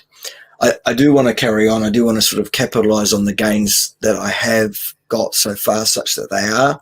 For those that want to see, with the pictures, that's tomorrow on my fine channel, nice and live at, let me see what time. Let me just look at my calendar here. And I shall tell you what time Uncle Raymond and I are speaking. Okay, it's 11:30 a.m. my time tomorrow, which is going to be 5:30 p.m. Eastern Standard Time or 10:30 p.m. Greenwich Mean Time. There you go. That's when that is. Okay. Photos and everything. She's looking forward. Well, Honest is looking forward to the photos. Good. Oh, are you? Is that what he told you, Luke? He told you it was milk, did he? No, he told you it was milk. Yeah. Of course it is. We believe you, Harry. Yeah. Sheep's milk, is it? No. That's cow stuff. I actually didn't buy any goat milk this week. I didn't get around to getting any, but that's only cow's milk. Usually, I do get a bit of goat milk. I see as well. I see. God, look how ugly she is. Oh yeah. All right. Terrible. She's a double bagger. Absolutely. Put the comment down, like. Get the fuck out of here. Exactly. She's a very pretty young lady. Yes, indeed. Will not hear otherwise. Yes, exactly. It's double tasking. I'm sorry, I'm kind of skittish when it comes to interrupting people, especially you guys. I'm usually the viewer, not the one talking, so it's weird. I had to mute him earlier. I got a mechanical keyboard. I'm sorry. Yeah, he's got one of those old-fashioned keyboards. Yeah, I used to have one of those. Actually, they're really good for your the fingers, because it's like the old typewriters, so they're actually far better than the soft stuff.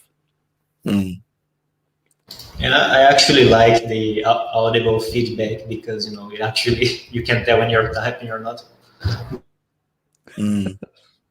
Yes, I am.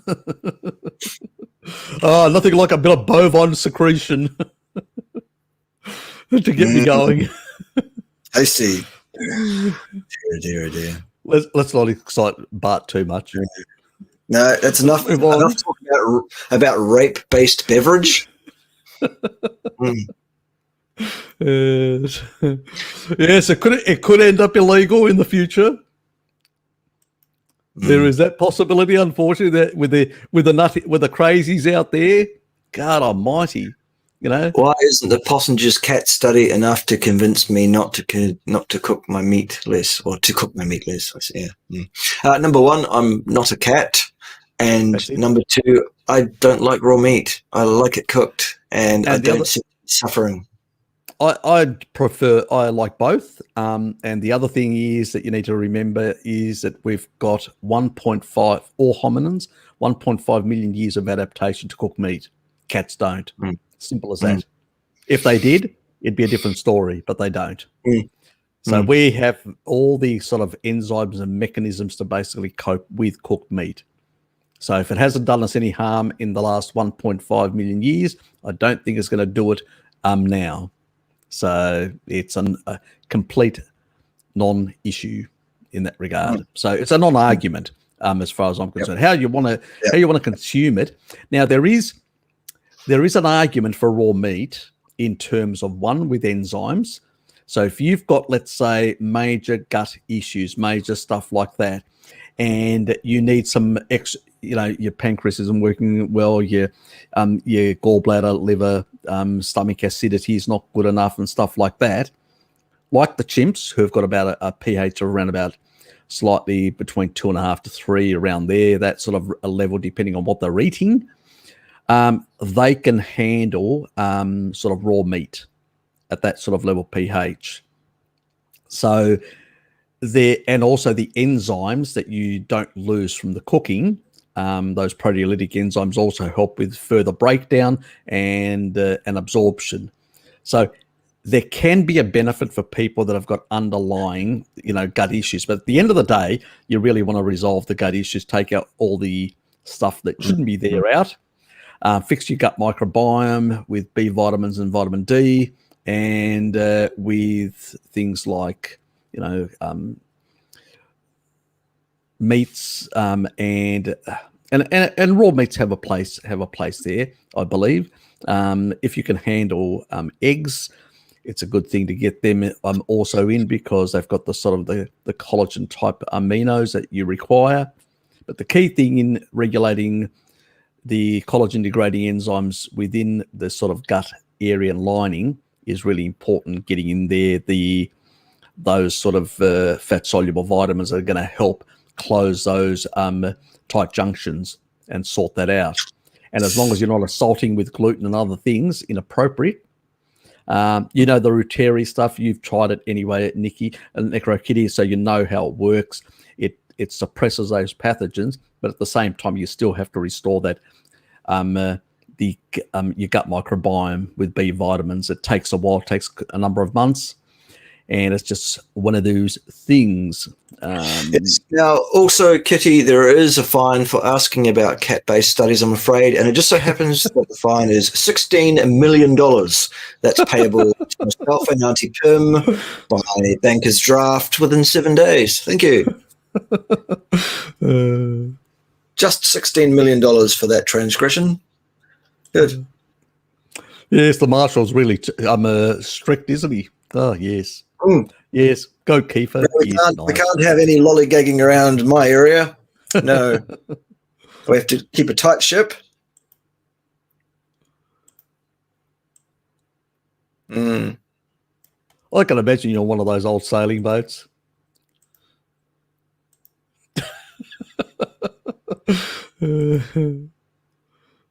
Dear. These two are trolling each other. Exactly. Yes. Absolutely. Overcooked liver tastes horrid. Yeah, not good. Yeah, people do a lot of strange things with organ meats. I actually like them. I do like hearts and sort of mincing them with and creating burgers out of them. Yes. I really like them. They're really nice in that regard. So but one of the most popular things that I do like is all the different organ meats, like they do the cocorezzi, which I've shown you guys. They skewer and all the intestines actually wrapped around, and you cook it and you cut them in little pieces. Or the other one, the friganella, we call them, which is the little liver pieces, which are like liver biscuits with rosemary. So they've got all the flavor of the rosemary. Oh, God.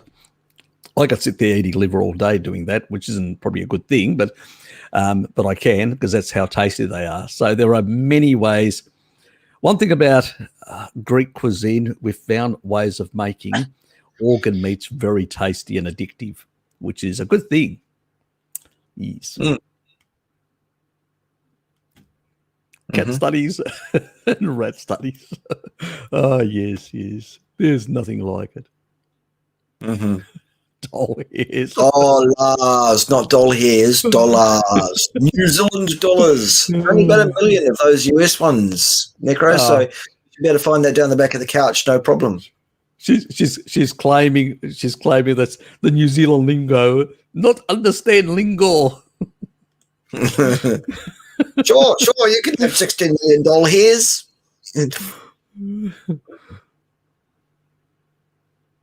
Oops. Yes. $16 million.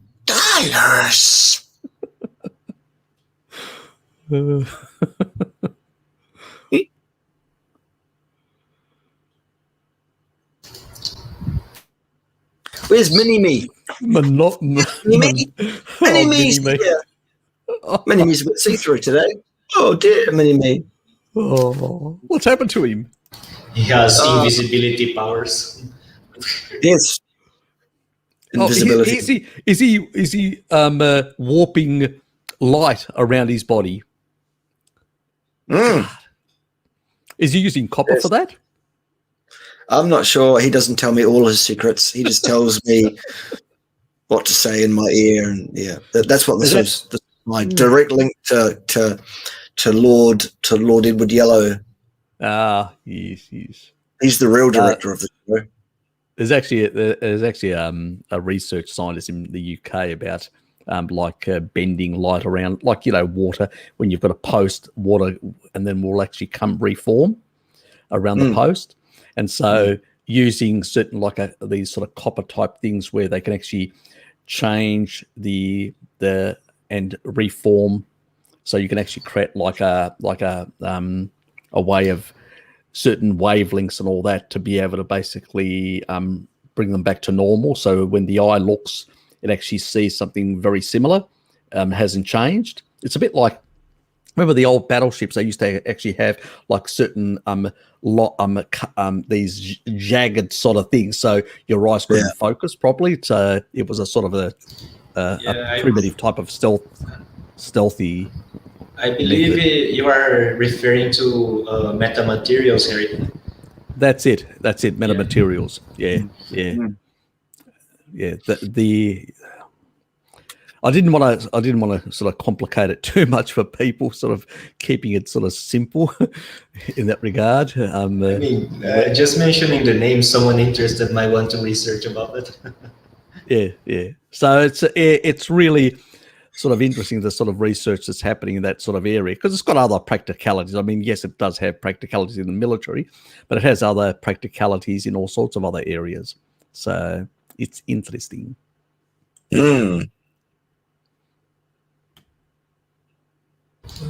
So I've got some interesting things to report. Both my mom and my dad, they are the lightest they have been since I think the last 10 months. And they have lost and kept the weight off, and it's mostly because I've been helping them eat better, and they were also introduced to the revolutionary concept of not eating, you know. So that helped as well. Mm-hmm.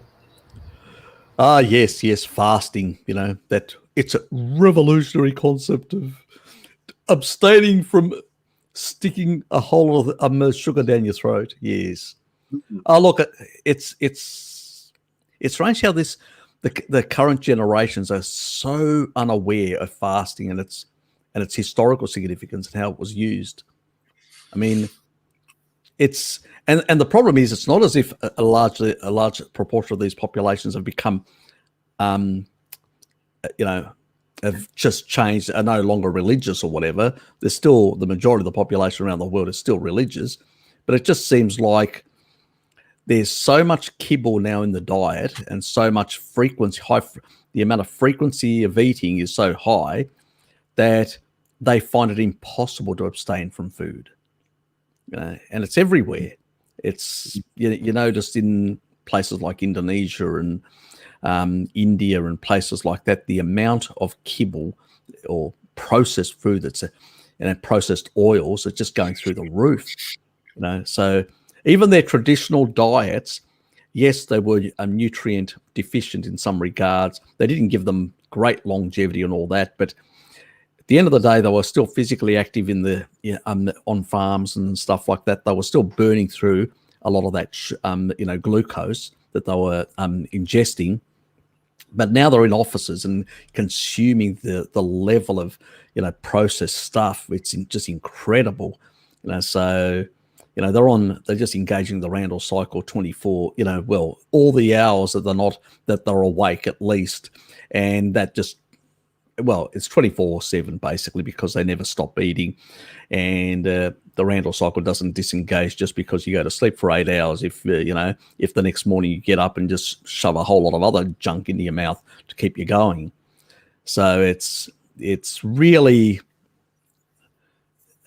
it's horrifying to see what's happening in some of these parts of the world at the moment. The disease levels that are going up dramatically. Cardiovascular disease, dementia, Alzheimer's, you name it, cancer, it's there. And it's happening so dramatically now with a lot of countries that are like, they've moved into bigger middle class, and that middle class has sort of made a bigger market for that processed food. And you go to Indonesia, the same thing everywhere. It's just every single corner, there's just wall to wall junk food. You go back to even a decade, you really had to go searching for it.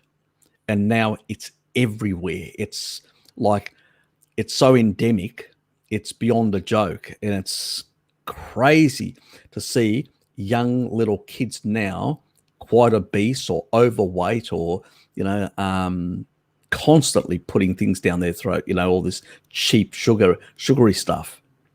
And it's horrifying. And it's great to hear that your parents have sort of realized that, they don't have to live like that. They don't have to eat like that, and are starting to move away from that, because it's, you've probably helped them live longer. You should be proud of yourself, so. And it's good. I mean, you're an example, and that's what I always say to, all you guys, take, the stuff that Bart's telling you, I'm telling you, and others in our community, and basically take it to your families. You don't have to, don't force it down their throats, but what you can do is you can be an example to them, and then they will, but they'll scratch their head and go, you seem to be okay. You're not taking any meds, you're not doing that, or you had meds and now you're not taking meds.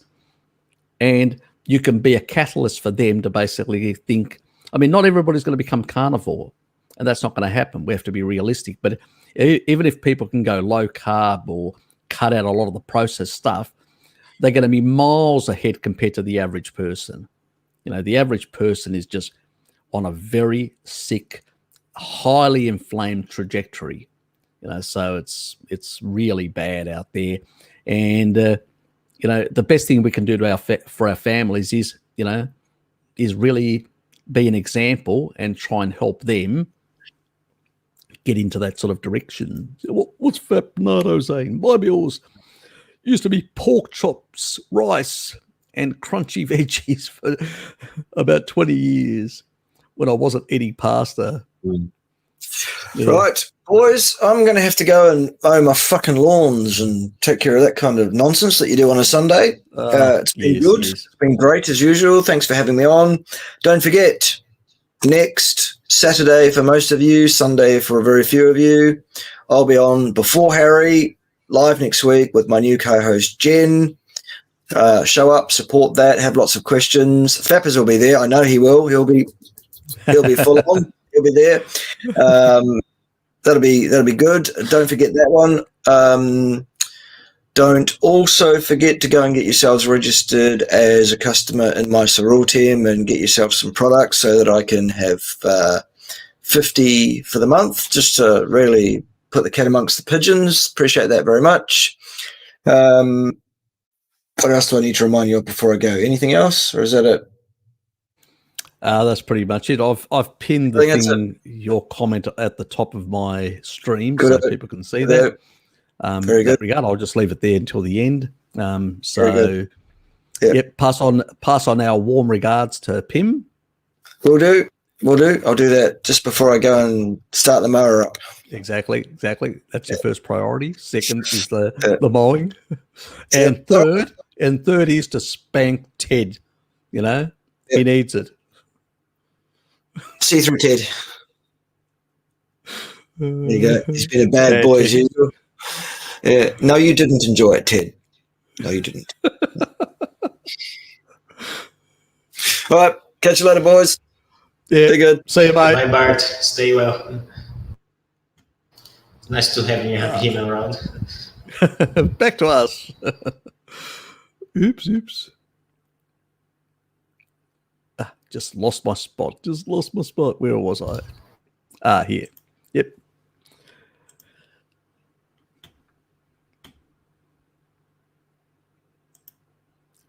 Oops.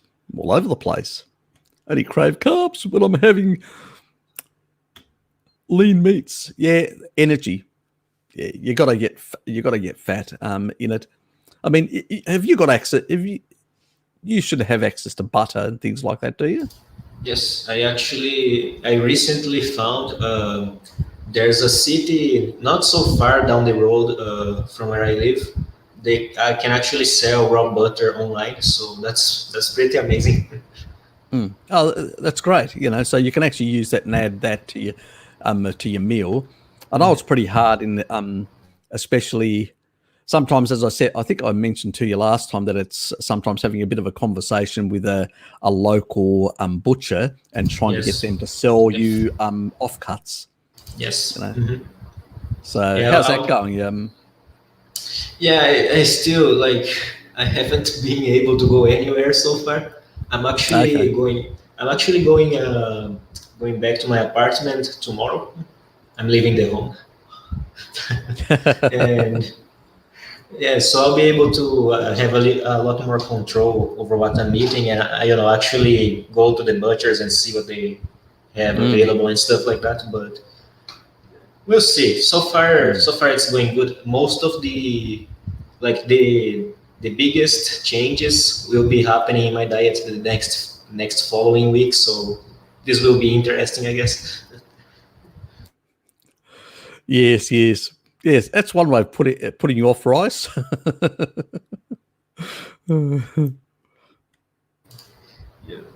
Oh God! You know, typical nonsense. Typical nonsense from Blinky. Maggots are just beyond. Yeah, it was rice. good to see him. Yeah, definitely. The maggots would be healthier than the actual rice. That's true.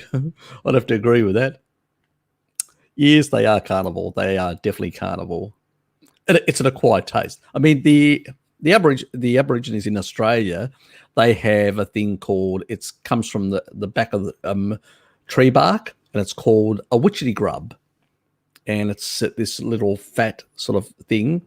And they consume that, and they cook them as well. So that's like a oversized maggot type thing, but it's not. It grows on trees. So it's an interesting thing. And again, it's very high in fat, that one. It's not only, it's got protein, but it's more fat, and that's why they consume it for the fat, this sort of grub.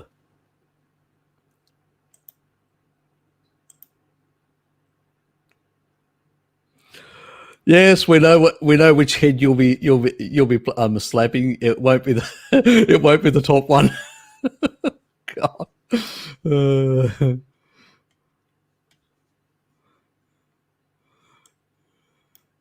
Yes, thank you, Michelle. Yes, so true.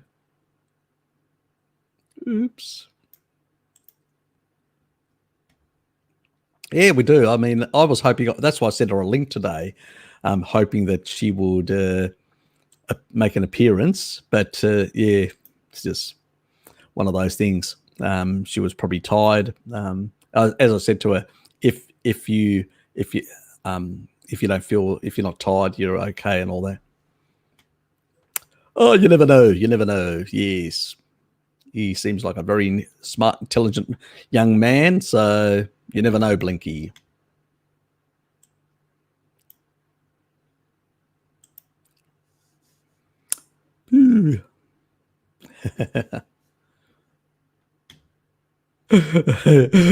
Got out of it, didn't you, kitty?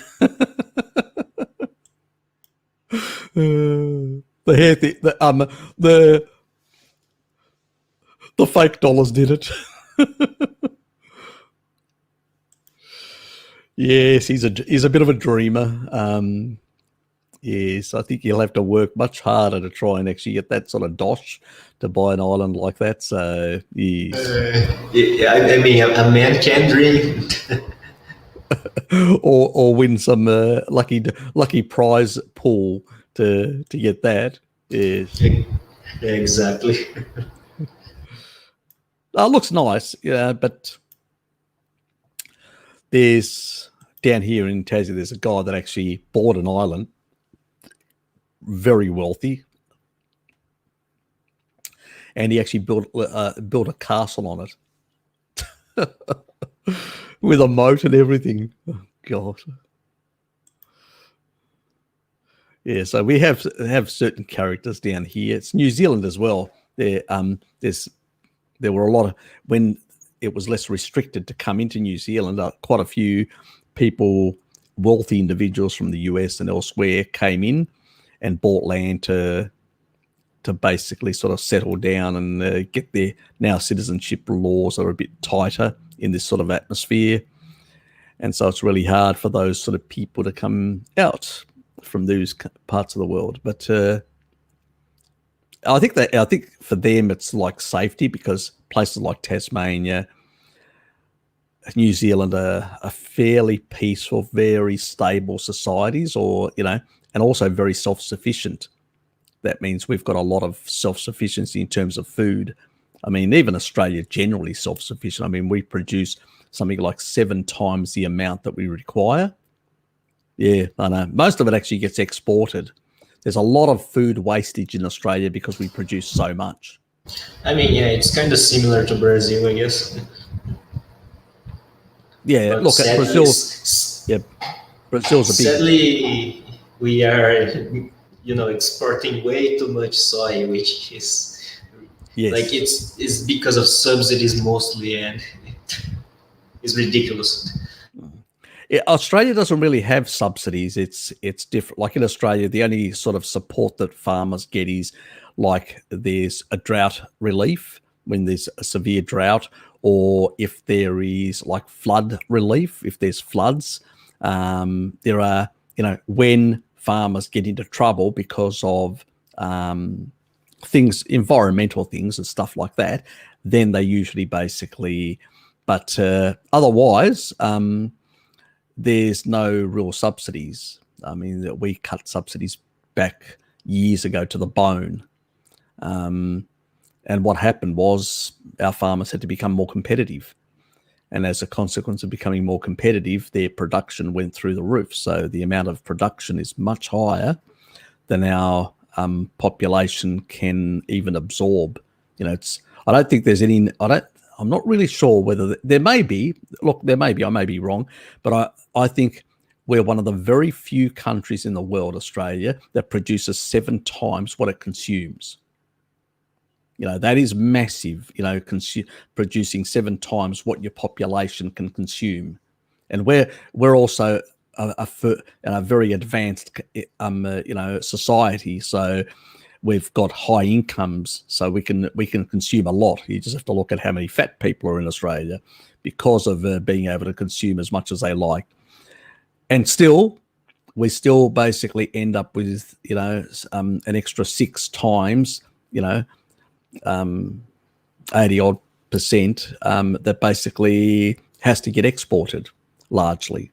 There are plenty of societies around the world that primarily most of our exports go to Europe and to China, Japan, South Korea, Taiwan, and parts of Southeast Asia. Parts, not all. It depends. Like parts of Southeast Asia, you'll get more like beef and stuff like that, like cattle and stuff like that, because they don't produce as much and they've got a bigger population, a growing middle class, which has a bigger appetite for beef and stuff like that, products. So that's the sort of difference. But generally speaking, that's the sort of what's the choice on the way it is? Yes. Cryptocurrency lady. Yes.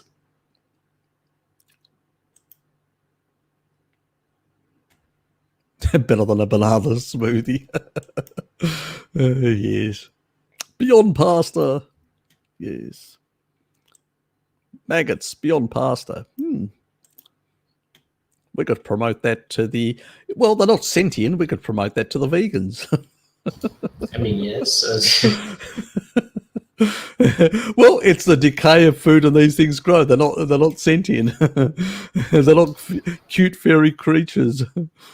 Like just the other day, I was watching and reading about some neurophytology. I guess it's an emerging field.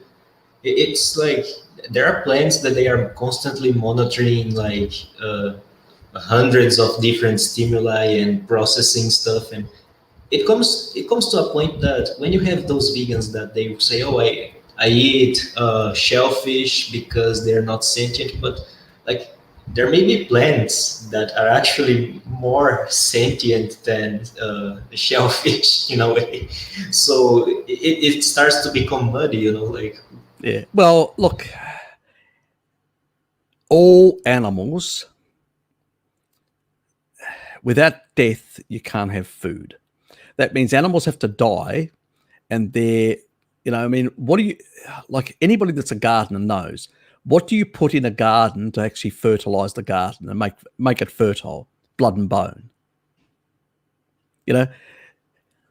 What's, things like, the fossil fuels, that's just dead animals that was underground that now they're getting out and now they're using that in agriculture. It's still carbon-based, and they're using it to basically build, to provide food for plants. Without the death of animals, plants can't exist. There's a cycle. There's a cycle between all animals and all. Death is just part of it. Life and death is just that cycle of life.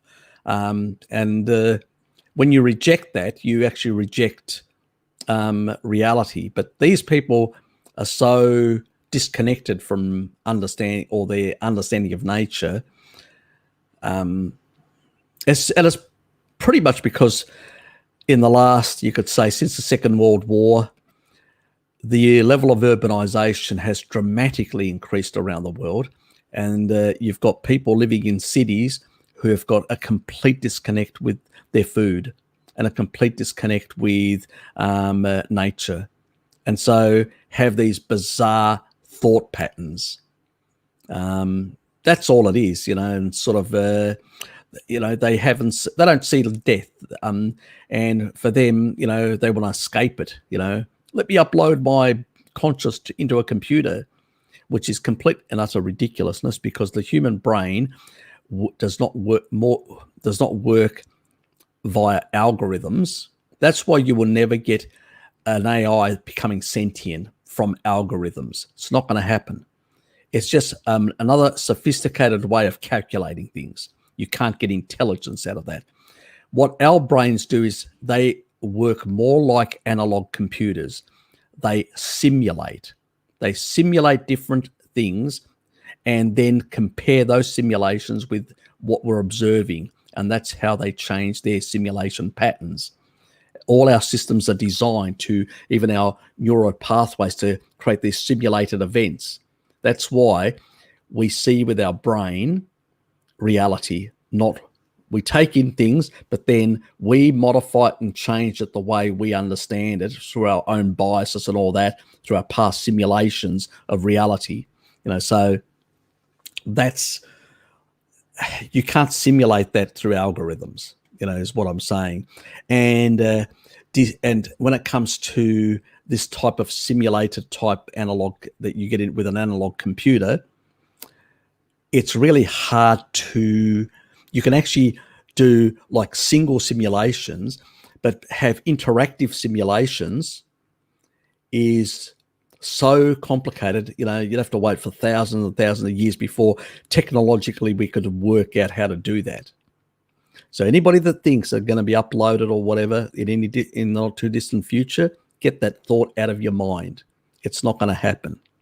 You're living, if you want to live longer, get on a species appropriate diet and clean up your act and try and keep yourself healthier. That's the only way you're going to live longer. There is no prospect for uploading, is what I'm saying. And if you've got that delusion, you're not going to enjoy life. And it's funny how like certain works of science fiction, they will adapt to what's being said over time, because we have become so hyped about sort of like computers and stuff like that, silicon chips and packing down transistors in tiny processors, that we think that we could possibly emulate intelligence with that, but it's coming to a close. You just can't. There are hard limits to what you can do with that sort of technology. Yeah. You're not going to get a Skynet. You're not from AI, current AI. There's not going to. It cannot think on its own and think, like we do, because it cannot simulate. It cannot simulate and then do comparisons between those simulated thought patterns. It basically is a really fast calculator, and that's the thing. And a fast calculator can never be sentient. So it seems like it understands things, but it doesn't. What it's doing is it's working from specific algorithms that are actually instructing it that these are the certain patterns, and create a database of patterns. And so what it's doing is it's doing comparative analysis between different patterns and all that. But that's not the same as simulation. That's just a comparison. It's like basically comparing different things and saying, that seems similar to that. So that maybe, and that's why these AIs do sometimes foolish comparisons and actually link you up with the wrong thing, or because they've got the wrong instruction. They followed those instructions to a T, but the patterns, just because they were similar, it doesn't mean they're exactly the same. So it's, just because there's an association, it doesn't mean it's, like we say, association does not mean causation. Well, they don't understand that. They're not intelligent enough to understand. They don't have our intelligence. So basically they will lump things together and come up with some really strange and bizarre things. And that's why some of the AIs have been pulled offline, because they've really just gone haywire. They've, just coming up with so much garbage, they're useless. And so they've had to put more instructions there to control their sort of, so they're not, predicting, because of the non-linear type of interactions of different elements, you can end up with very bizarre type results. And that is why they have to basically restrict them. So AIs are always going to be restricted by algorithms to a certain way of actually computing and focusing within narrow bands. So they're never going to have the sort of flexibility that the human brain has to make connections, of great beauty, as I would say. So forget it. It's not going to happen. But it's interesting. Some of the stuff that's going out there, they're definitely going to be basically very good at pattern recognition. They're going to be used by the military to go and recognize certain targets or certain people or whatever. That's what they're going to be used for. And they're going to be used in other areas, civilian life, to basically make certain processes more efficient, like we use. I mean, we use an AI that actually looks at imagery and compares one image with another and works out how they should combine. And also with some of our data, they can actually find where there are inconsistencies or differences and actually update things. And then the end user will go, that looks fine. It's actually picked up this, corrected all that. And it learns from its mistakes and the user telling it what it did right and what it did wrong. And it basically improves. And that just creates an efficiency, a productivity. That's all you're going to get from it. You're not going to basically have a philosophical discussion with it, believe me. But when it comes to the mRNA type vaccines, there's two major issues. One is autoimmunity. What we've noticed with these vaccines, there is greater. Obviously, it's not everyone. It's a small minority of people that are more prone to autoimmunity. The other thing is frail people, older frail people should not take this vaccine at all, even though it's being pushed on them, because they tend to have low vitamin D status, a lot of them nowadays in particular. And when you have vitamin D status and this goes in and replicates like a normal, it's not like a traditional vaccine like a flu vax or whatever. You take a small amount, you induce basically an immune response, but it's not going to induce a massive, it's a low viral load. So you get the immune response like you would from a low viral load without the potential to create a cytokine storm. The danger with this is why people are dying that are very frail and old, is because because the virus doesn't actually kill you. What it does is it actually creates this sort of cytokine storm, and that's what kills you, which we've been talking about. And that's because comorbidities, having a weak immune system, being very sick, poor lung function, blah, blah, blah, blah, blah, because of lifestyle choices that people have made. But when it comes to the sort of issue is basically these older people, they're going to be given the mRNA, they should be basically making sure that their vitamin D status is high enough in that regard. And if they've got a high vitamin D, even if they get the virus, they won't die at the same time, because it'll be like this, they'll get a proper immune response, because that's what vaccines are supposed to do, is give you an immune response and all that. The problem is with vaccines that haven't been tested sufficiently, there could be deleterious effects for some people in the population.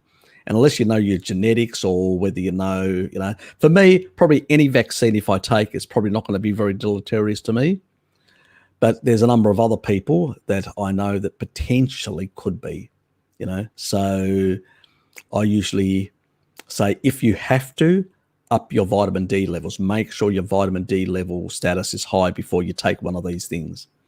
But I would definitely not take. I would take something more like the AstraZeneca or the Sinovac, which is the Chinese one. The Chinese one is probably very much like a flu vax, identical more or less, because they take the entire virus, all the proteins, they deactivate them and then give you the whole lot, like you would with a flu vax. It's identical in that regard.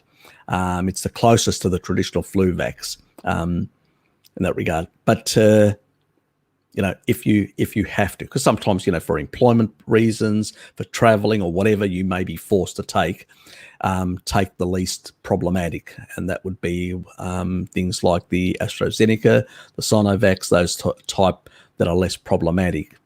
When you see the word DNA or RNA and stuff like that, they tend to have the ability to replicate.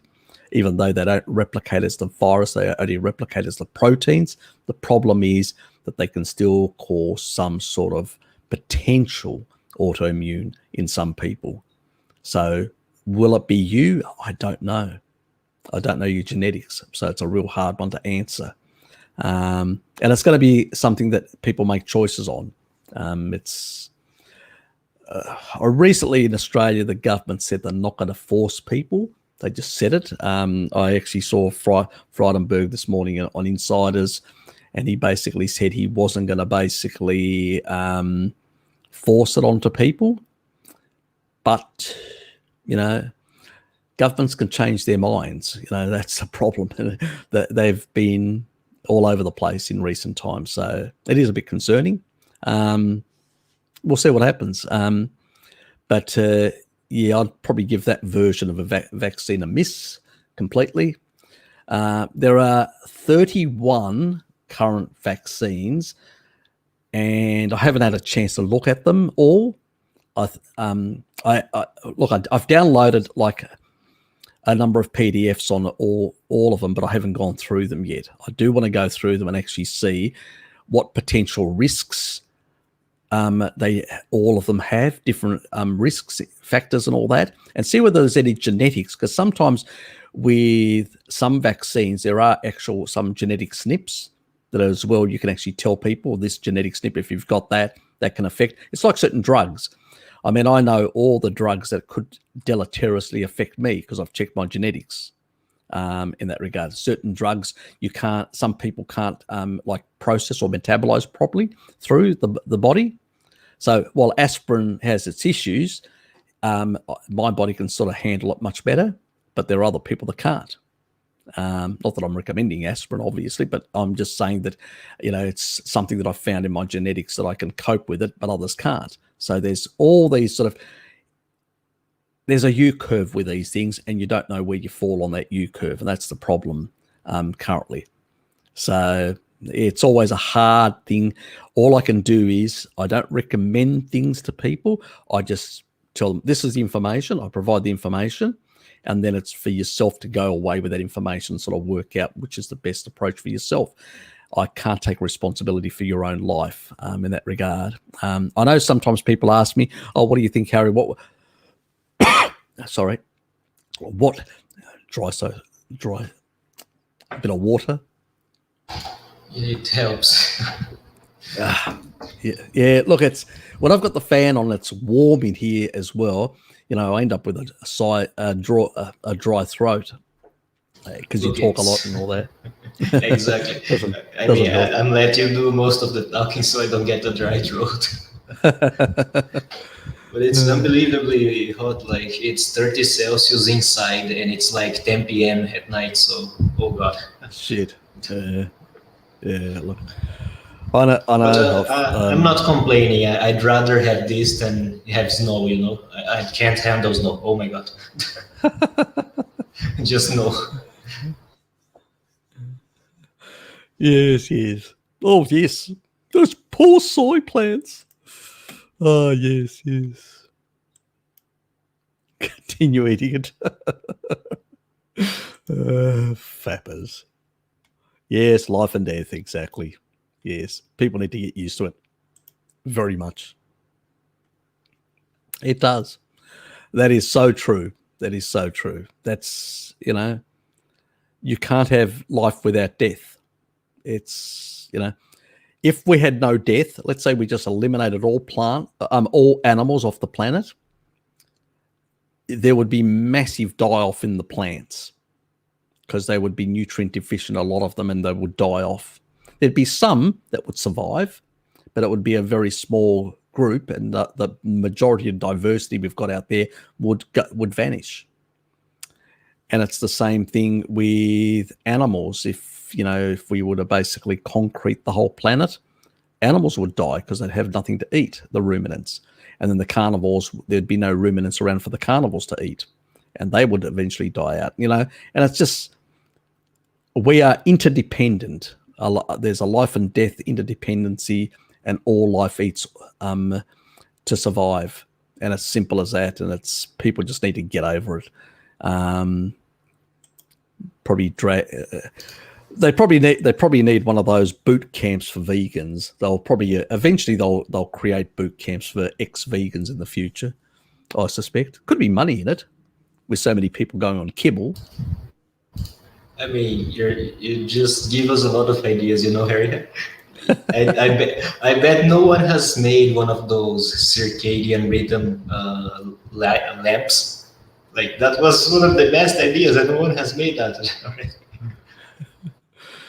Look. There's a lot of things that that people just. I don't know. I've got a very eclectic bunch of interests. I think that's where my knowledge or capacity comes from, that eclectic. When you're too narrow in one specific area, and I actually am better in my own profession because I've got that eclectic, because I've got all these other things that I can bring to bear. Sort of when you realize you're doing certain things, and I can see I come up with ideas in my field, my own work field, with others don't, and it's really because you can actually view. You've got far more knowledge to bear on, because there's so many similar patterns in nature. I mean, at the fundamental basis of matter and energy, there are similar replicating patterns that are just constructed. These simple things are put together in complex forms, but fundamentally their origins are, when you look at atoms and subatomic particles and stuff like that, quarks, muons, all these sort of things. It's very much in that same regard. Slightly the strong nuclear force, or slightly the weak nuclear force, or slightly gravity, just change something slightly, and this whole universe wouldn't exist the way it exists.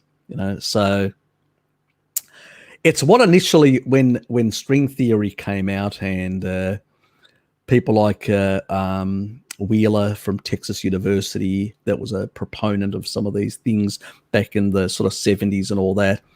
Some of these ideas influenced me. They pulled me away from faith as a consequence, because if you can have parallel universes, you can have all these other possibilities. This isn't unique.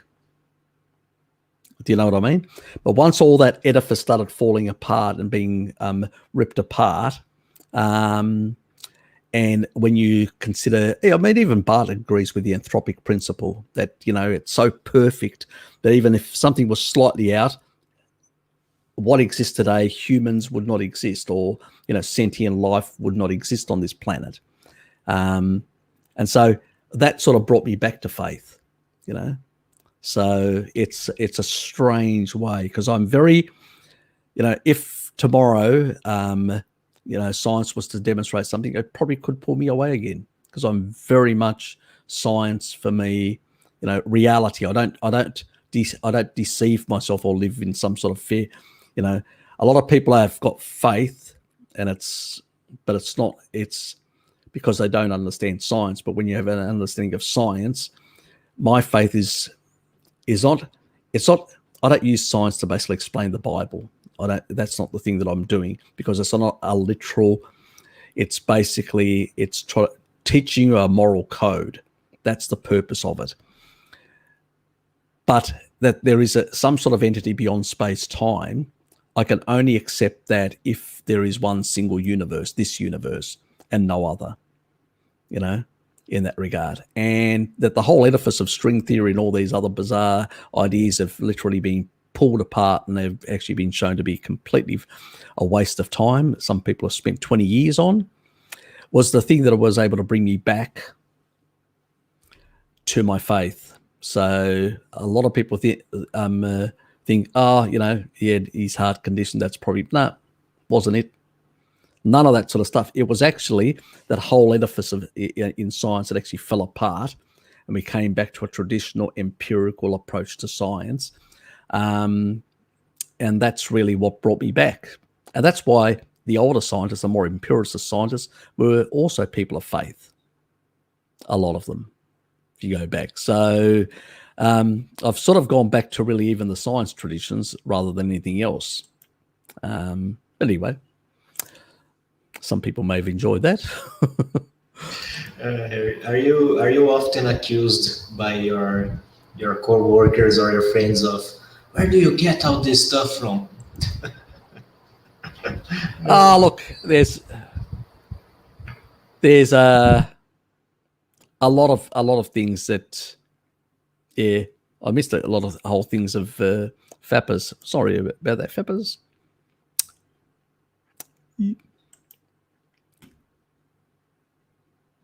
Reprogram a human, yeah. Yeah, that's what the elites are trying to do. Get them on kibble and reprogram them. Tell them what to do. Stick an IP chip in their brain to connect them to the World Wide Web of... yes.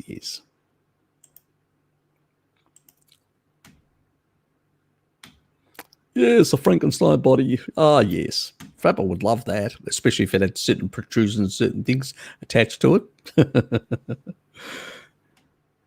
DNA programming. Yes, I would say so. Yes.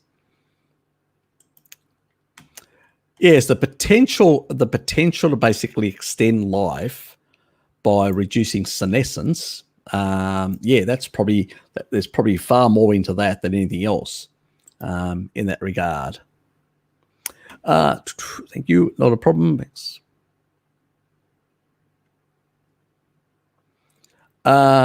There's belief here that vax will change your DNA. No. It goes DNA, RNA. It's an RNA transcription. RNA cannot reverse and affect DNA. DNA is what produces RNA. So all it is, RNA is a transcription factor which can replicate. That's all. So it's a protein that actually has the ability to go into the machinery of the cell and replicate. So it's no difference than the way RNA transcription is done by DNA to create a whole lot of enzymes or proteins to do a whole lot of functions around the body. So you can't alter DNA from anything of a vaccine in that regard. So yeah, that's just pseudo crap. Anybody spreading that sort of stuff, that's just nonsense. That's just probably clickbaity. People just throw garbage out there to try and elicit some response from people. Yeah, no. The biggest problem is just, as I said, it's these sort of potential autoimmune issues, potential cytokine storms, the potential sort of things.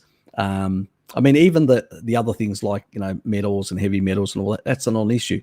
Sitting behind an exhaust pipe of a vehicle, you'll actually ingest more heavy metals and particulates. If you're in a polluted city, you'll ingest far more than you will from a vaccine. So all these are sort of non-real issues. The biggest issue is basically the way some people do respond and create an autoimmune response or stuff like that. That's where the issue lies. And that's a small minority, but you don't know whether you're part of that minority. And I always say the most strongest thing that protects you against autoimmune diseases is vitamin D. Vitamin D, by regulating the immune system, actually reduces autoimmunity. It's really important. There are two things that drive. So you can have a dysfunctional thyroid due to not having the right nutrients. Your selenium, your basically iodine, all these sort of things, zinc, all these sort of things. But that's not autoimmunity. That's just something not being regulated properly because it doesn't have all the micronutrients required to operate properly. Autoimmunity is when your immune system is misbehaving, attacking your own body. The reason for high levels of autoimmunity today is because low vitamin D status. You look, there are thousands, if not, I remember just doing one search on autoimmunity on PubMed, and it was something like well over 10,000 sort of on just that issue, of a specific type. Not even, we're not talking about general sort of autoimmunity, but just specific type, well over 10,000. It's well documented in the literature. Your immune system every single part of your immune system is coated with vitamin D receptors. Vitamin D is the key thing that basically plays, it's right at the top of autoimmunity. Then everything else comes below it. You know, some other dysregulation and stuff like that can drive it. But vitamin D status is the key thing. You get your vitamin D status to really good levels, most autoimmunities go away or minimize to very little. It's weird because I have been actually sunbathing for quite a while now, for a few months, but I haven't been able to test my blood for antibodies because I think I might actually be a lot better than like a year back. But How do you feel? How do you feel? I feel much better. I feel like more motivated and less stressed and anxious overall. Exactly. Yeah, vitamin D plays even a very important role when it comes to basically blood pressure as well. Very important for blood pressure. Very important for so many things throughout the body. It's a hormone, you know, regulating growth of tissue, vitamin D, and vitamin A also, but vitamin D the most important. I mean, prostate. Anybody that's got prostate out there, get your vitamin D levels up and make sure your retinol is up. So, you know, if you're not sure you're getting enough, the Rosita cod liver oil that will give you that extra vitamin A, they will go into that enzyme that's in your prostate, and that enzyme will basically down-regulate the growth of the prostate. There's research. I just have another video. So if you've got a prostate issue, get the fuck on cod liver oil and vitamin D. You know, get out in the sun. What are you doing? You know, simple as that. And breast issues as well. A few months back, my grandpa, he had some prostate issues, and he was like looking for anything that could help him, to the point that there's this tree that's common in my region. It's called Ipe. It's a hardwood. He was actually making tea with the bark, and I was like, what the hell are you doing? You don't know what's in that goddamn bark. Why are you drinking that? Yeah, look, there's a lot of things that people do. Sometimes they have some sort of, like the glutathione, like as I said, you know, like those low level, like a toxin, and it actually upregulates glutathione, and it can actually be helpful as well. But ultimately, you need to regulate those specific parts that actually are influencing growth. And vitamin D is, if you look at the cancer research, there's just shitloads of studies that have to do with cancer and vitamin D. And I'm not surprised. Poor diet and low vitamin D are probably significant drivers of basically a lot of the cancers as well. You know, so you're eating poor Randall cycle engaged diets that are pushing up the growth pathways, and then your immune system, you know, and there's another enzyme that I haven't spoken about. Should I actually mention it? Is Frankie on the stream, or anyone else out there that wants the copy? Anyway, who cares? Don't give a shit about copyright or shit like that. It's called CD47. It actually plays a big role in both cancer and cardiovascular disease. You know, so, and the thing is, most people are very much unaware of that. A lot of these sort of things are influenced by vitamin D. Taurine plays a bit of a role there as well, in that regard with that pathway. But vitamin D is such a player in so many areas that people, you know, just get out in the sun, I say. And the old doctors, if you go back to the 1920s and 1930s, they used to wheel people out of the hospital into areas where they could actually, you know, get them out in the sun. They realized, you know, TB, tuberculosis, all these sort of things. You strengthen your immune system with vitamin D, you know, TB goes into remission. You know, I mean, so much knowledge we've lost, and now we've actually created hospitals that are basically got small windows, very closed in, a lot of unnatural light, or the blue light. You're bathed with blue light all the time, and they're just prodding you with needles and sticking drugs into you, and they call that modern medicine. Yes, they do. It's funny, I've been called a conspiracy theorist because I'm saying that people need to go into the sun if they are worried about COVID. If you are so worried about it, why don't you go in the sun? It will help you so much.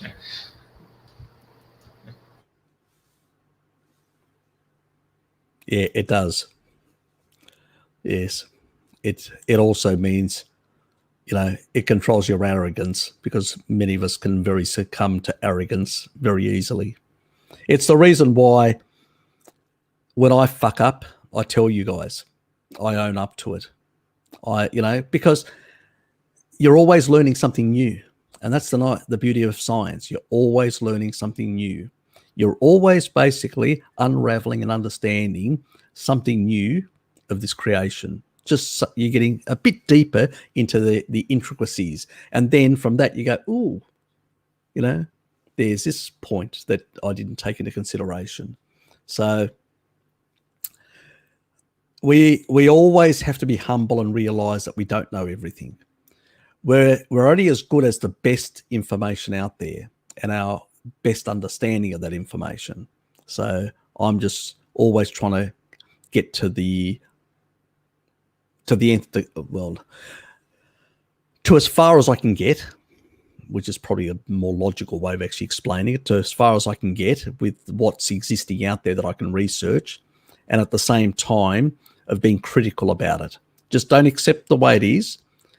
Look at it and be a bit dispassionate and critical, and realize, are they speculating? Are they making a credible argument? Have they really understood a mechanism here or not? So just because somebody says something, it doesn't mean they've actually understood a mechanism. There are many studies where, as Bart would say, the researcher basically claims something and the data completely contradicts what their claim is. Or they make a small little, sort of effect. They magnify it into because of using odds ratios rather than real, absolute values. They're using relative values, and they create these magnified effects. And you go, well, that's bullshit. There is no effect there. It's just statistical noise. So you've got to be very careful. And so I sometimes will go through countless studies, and sometimes I'm just going through garbage, guys. It's incredible the garbage that's out there, and it just you go through it, and I sometimes find it a bit disheartening, because I look at the stuff that people are saying, and I'm going, oh, you know what I mean, Lukey? I mean, you check out certain things, and you go, why? Why people making these claims that you look at the actual the values and all that, and statistically they're just so insignificant, and you go, God Almighty, and it's annoying, to say the least. It's almost like that has become the way of the world as of now, and people will they'll just toss that shit around, and they base their whole worldview on that, and it makes me hopeless, I would say. Yeah, I think I can't remember who actually said it, but modern academia is more about, they're a bit like, your OnlyFans sort of, they want to titillate you. And it seems like academics today are less inclined to do really good research and more interested in pushing out as much research, well, what I call poor research, for titillation. Thank you, Shell. Yes. Yep. Yeah. But but at the same time, none of us are actually godlike. We can only base it on the best stuff. The thing that I actually really liked was that old study. You know, remember the protein one? On protein, the recent one that I did on protein. Oh, you know, yes. the 1926. You know, how clean was that? There were no seed oils there, no refined sugars, none of the crap or anything like that. It was just real food. Just putting these animals on real food, putting them on massive amounts of protein, seeing what happens. And all that happened is these animals leaned out to buggery and actually were super lean and super healthy. Harry, there's something interesting. There's a friend I've made on Bart's Discord, and he was doing an experiment with lean meats, and he's a bit of a crazy guy, but you know, I'm entertaining his ideas. He doesn't believe in rabbit starvation.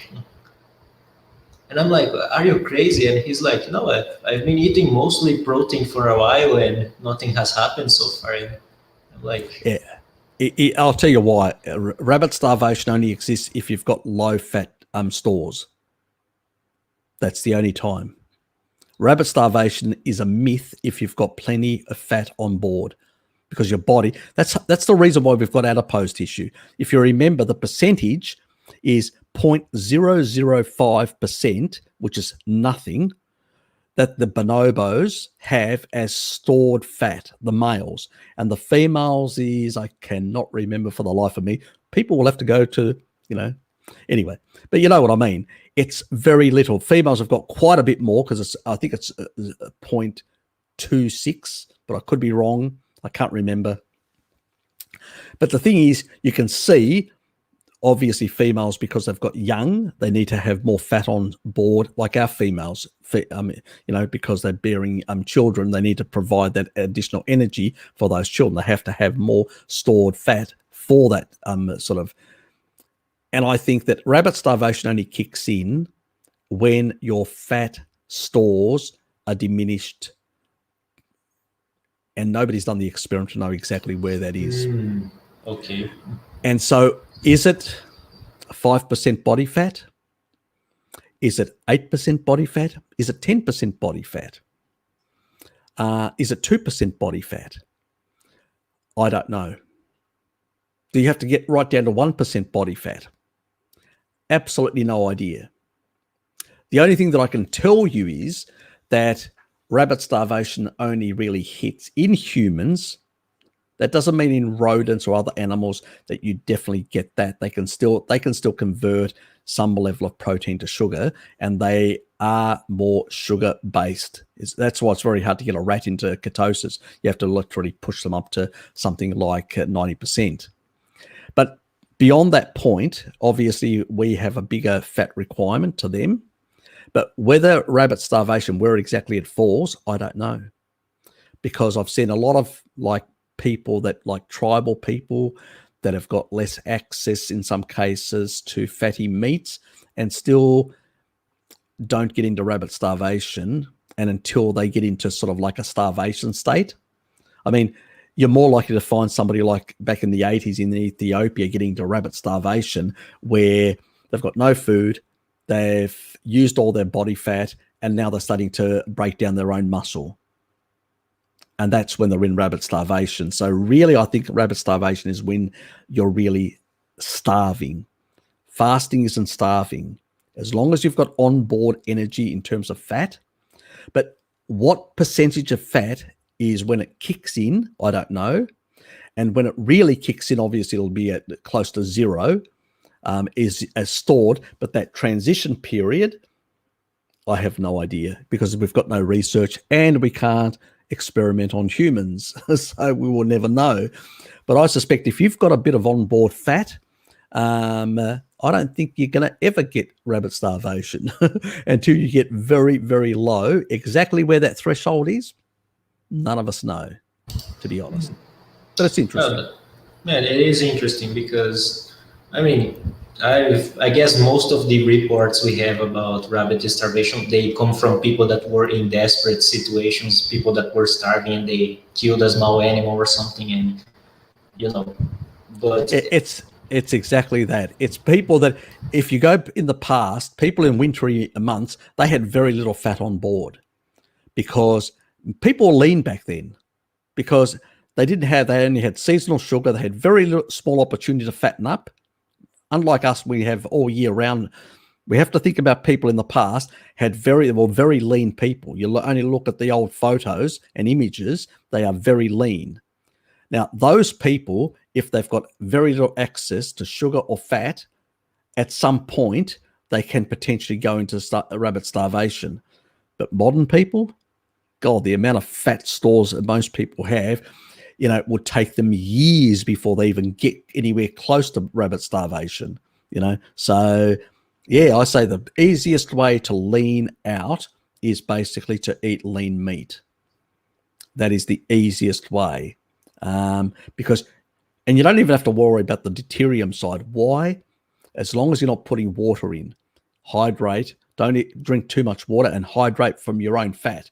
That fat is low deuterium. It will dilute any of the meat, and you won't even have that issue. So I think that ultimately the best way to lose weight is by doing some fasting, but actually leaner meats. And as that study showed, your body can handle, this sort of level of meats. Now, let me just pull back for one moment. The only case where some people may have issues if they've got underlying existing, like, poor gut issues, like leaky gut, gallbladder issues, things like stomach acid issues. They've got all these other health issues.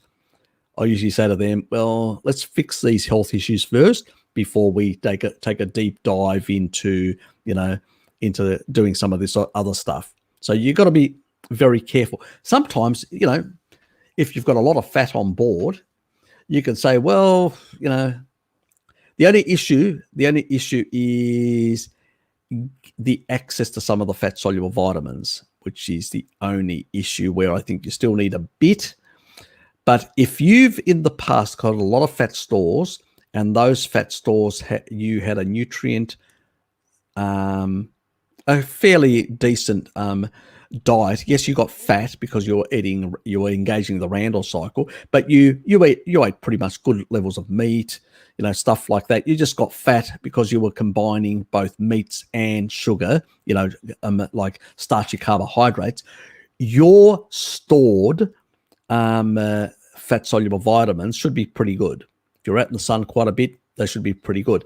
And under those circumstances, when you start losing fat, you will basically be releasing into the bloodstream not only free fatty acid, but also you'll be releasing a lot of fat soluble vitamins out of the fat tissue as it's shrinking.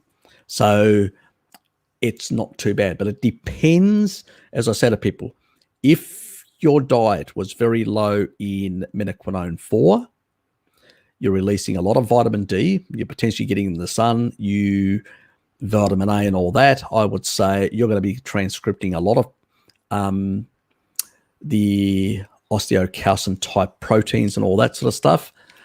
And as a consequence of that, you need to regulate calcium properly. So you will need some menaquinone 4 in there potentially. Depends on your diet, your past diet.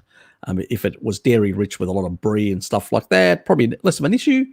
But if not, it really depends.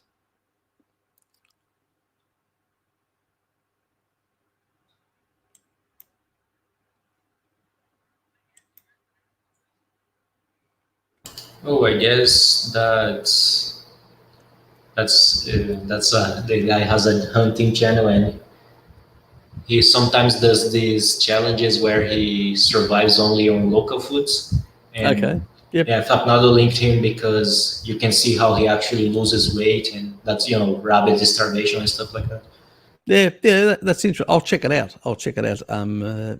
Later. That would be very interesting. It's thanks Fapnado for that. That sort of stuff really does help. Yep. Want to see rabbit survey? Look at the watch. Yep. That's right. The survival one. Thanks for that. Appreciate it. Yeah, but I do think that that basically, yeah, exactly. Fat animals, and I think if you're a human living thousands of years or living out in nature and stuff like that, yeah, you probably need fattier, some sort of fat source, some sort of energy source, basically. But most people don't realize when you actually take in fat via chylomicrons, they get released in a healthy person. Let me explain that. Get released into the bloodstream every 10, just on the other side of your gut barrier. They get released every 10 minutes. Circulate around. They go through the thoracic duct into the heart and then around the body and then end up as chylomicron remnants at the liver. But before they go to the liver, they actually go to the adipose tissue. And sometimes, depending on the nutrient, so if you've had a lot of fat and they're sensing, they go, we're going to move around so much, they'll add some back to the adipose tissue. You will actually add, for that small time when you have a meal, you'll add a bit of fat to your fat cells. Got it? Now, you cheat with a bit of sugar right after.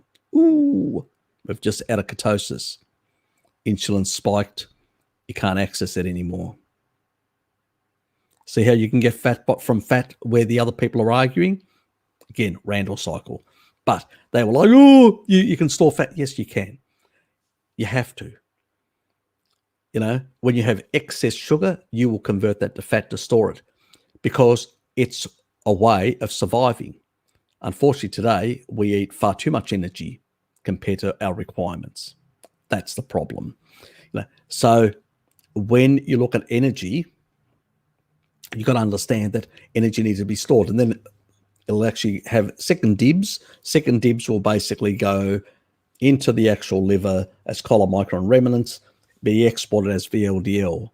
Potentially also with some sugar, if there's excess sugar, being converted to fat and being combined and sent out as triglycerides to basically around the cells to try and find a place to birth and to be used. If it's not used, it will end up in adipose tissue as well, especially if the Randall cycle has been engaged by. And that's what happens. So, you know, I mean, you want to lose weight and you've got a lot of weight on board, use your own fat is basically the sort of golden rule. You know, it's like fasting. You're using your own fat, aren't you? You're releasing free fatty acid and you're using it, you're utilizing it. That's the whole purpose. The whole purpose of fat store is to have fat when you're not eating fat and not getting any other sources of energy in terms of glucose. That is why fat is there, for that purpose. We, through our modern lifestyle, cause dysregulation of that whole system and end up storing more of that fat that we consume. So it's our lifestyle. We'll have, let's say, you know, some sort of processed food which has got fat and sugar in high amounts. So when that comes in, that can reside in the bloodstream up to 6 hours, chylomicrons. That's a long time when they only should be out there floating around for 10 minutes. So somebody who's in a state of, they've engaged the Randall cycle, chylomicrons can actually float around the body for up to 6 hours. So you can imagine that you're not, you know, and that continually, as the body senses that it doesn't need as much, it'll start storing that. And that's what happens. So that fat that you ate will get stored because of engaging the Randall cycle. And so as a consequence, it won't be utilized. And so the sugar will go to the liver, you'll replete glycogen, then some of it will go into muscle, replete glycogen, and whatever's left, it'll go, oh, we've got excess, we'll convert that to and export that out. And there you go. And so you'll add even more fat to the system to be locked up in fat cells. because that's what insulin likes to do. It likes to drive that in to creating triglycerides inside your fats cells. But if you consume something like lean meat, what happens is, as long as you're in a fat adapted state, your body would immediately have a low insulin to glucagon ratio. So the ratio would be 1.3. Remember, 0.8 is fasting, 1.3, very low. Sugar alone, just having a potato, will give you 4. So you get 4 times the insulin compared to glucagon. That's where the ratio is coming from. So when you engage the Randall cycle, it'll be anywhere from 20 odd up to 70. That is why people are getting sick and fat. That's why just eating a potato diet, some people say, oh, I did a potato diet and I lost weight. Yeah, you will, because the insulin to glucagon ratio is low, but you'll also become deficient, unhealthy, because of micronutrient deficiencies. Not enough protein and not enough of the micronutrients. You still need a whole lot of enzymes and a whole lot of proteins to move stuff around in your body. If you're not providing the body with enough protein, it will basically start tearing down your own tissue to find that substrate to create those enzymes to basically be able to process the actual sugar. So this is why vegans become very emaciated and lose a lot of muscle mass. But if you basically are one of those cheating vegans that give themselves anabolic steroids and take a whole lot of these refined supplements and all that, and they can drive some of that in. Because remember, the actual utilization of protein from protein powders and all that is only 17%. Very little. Meat is about 32%, and eggs is the highest, 47%. So the old bodybuilders knew that's why they had so many bloody eggs, because they knew they could get the most protein in terms of utilization from eggs rather than any other source. And it was basically, and they were using that sort of milk and egg combination. Why? Because they wanted the anabolic effect, that short-term anabolic effect of the whey, and those branched chain amino acids in that to drive in that muscle protein synthesis. So it was well thought out. These guys understood that. Nowadays, people are using all these other powders and shit like that. And that's why they're just overloading their body with so much because of poor utilization. And a lot of it ends up becoming, getting pissed out or turned into sugar or whatever, because, and you get them muscular fat, like they look that sort of, they got that build of a big tummy and big muscles, and you've been doing the modern day version. Exactly. No, I've been telling that to a few of my friends, and it's funny actually. This was something I learned from you, Harry, a while back, and I've started incorporating this. Like my dinners have usually been eggs and cheese and some milk, And it's funny because I actually ditched a lot of starch when I started eating like that, and I've actually this last year has been like one of my best years when it comes to training. I've put on a lot of muscle, and my friends are like, "Wait, but you're not fat. I can see it. I can somewhat see your abs, And I'm like, "Of course." That's it. Exactly. You want a certain level of muscle protein synthesis that will be driven in with dairy because you're training. Obviously, if you're not training and you're sedentary, a lot of that insulinogenic effect can actually drive also fatness. That's why some people who are sedentary and consuming a lot of dairy, they can become fat. So, the Maasai are out there walking all day. They're actually moving. They're actually physically active. You've got to be physically active if you're going to be using that sort of caloric density of the actual, product, the milk product. But you're using it properly because you're combining it to get the anabolic effects and to give you the glycogen, to give you basically, without basically engaging any Randall cycle effect or anything like that. And that's the difference. And that is why you're not getting the fatness, but you're getting the muscle protein synthesis, and you're getting that the right anabolic signaling. That's the most important thing. And that's what the old bodybuilders understood. You know, guys, I didn't invent it.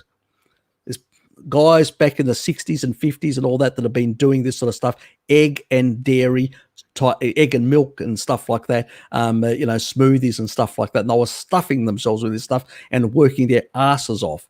And they were basically lean and very muscular, where all the today's bodybuilders struggle to become lean. They can't be lean all year round. They all basically, the moment they stop, they cut severely by really, you know, really in a bad way, and then their body rebounds and they end up being even fatter than they were after training, after doing the competition. They really look bad because, you know, what are they using? They're using things like rice, honey, all these sort of things, potatoes and all these starches and stuff like that. And they wonder why they look so bad out of competition. Where Lukey, on the other hand, looks trim and, you know, he's ready to go all year round. Precisely. And it's exactly that, you know, and that's the, you know, I mean, look, I just say to people, look at the results and learn from them. Yes, that's that guy and all that. Yes, yeah, that's the guy. That's right. Penn. Yeah, he lost quite a bit, but it's not a healthy way of actually losing. I mean, you can lose weight anyway. Cyanide, you can lose weight. There are many unhealthy ways of losing weight. The vegan diet, you can lose weight, very unhealthy as well. As long as it's a traditional vegan diet, the one that is like raw stuff like that, you know, that sort of stuff. If it's the modern one, if you look at the sort of the kibble eating vegans, the new ones, the city dwellers that are behind their computers there as vegan warriors and just chucking down all the fake meats and fake crap and all that and engaging the Randall cycle, all of them are becoming fat. You got two vegans, the fat vegan eating all the vegan sad diet, as I call it, and you know, or their neo kibble diet, and basically the traditional vegans that basically just emaciate themselves by eating very little calories and a lot of forage. It's funny, when I went to university, it was on a big city and stuff. I got to know a lot of people that they are so disconnected from reality. Like those people, I love nature, but I have no idea how anything works, you know. And there was this girl I knew. She used to say she wouldn't eat pigs because she thought that pigs were too intelligent and too sentient and stuff like that. And it's funny how she always worried about organic food, you know. And I'm like, yeah. Wait a second. You eat a lot of plants, so you're getting a lot of anti-nutrients. Like most of the toxins you eat are natural. They're not like the man-made ones. Even if you ate conventional plants, it doesn't even come close to how much natural toxins you're ingesting. And the thing is, if you are so worried about toxicity, why don't you leave the goddamn city?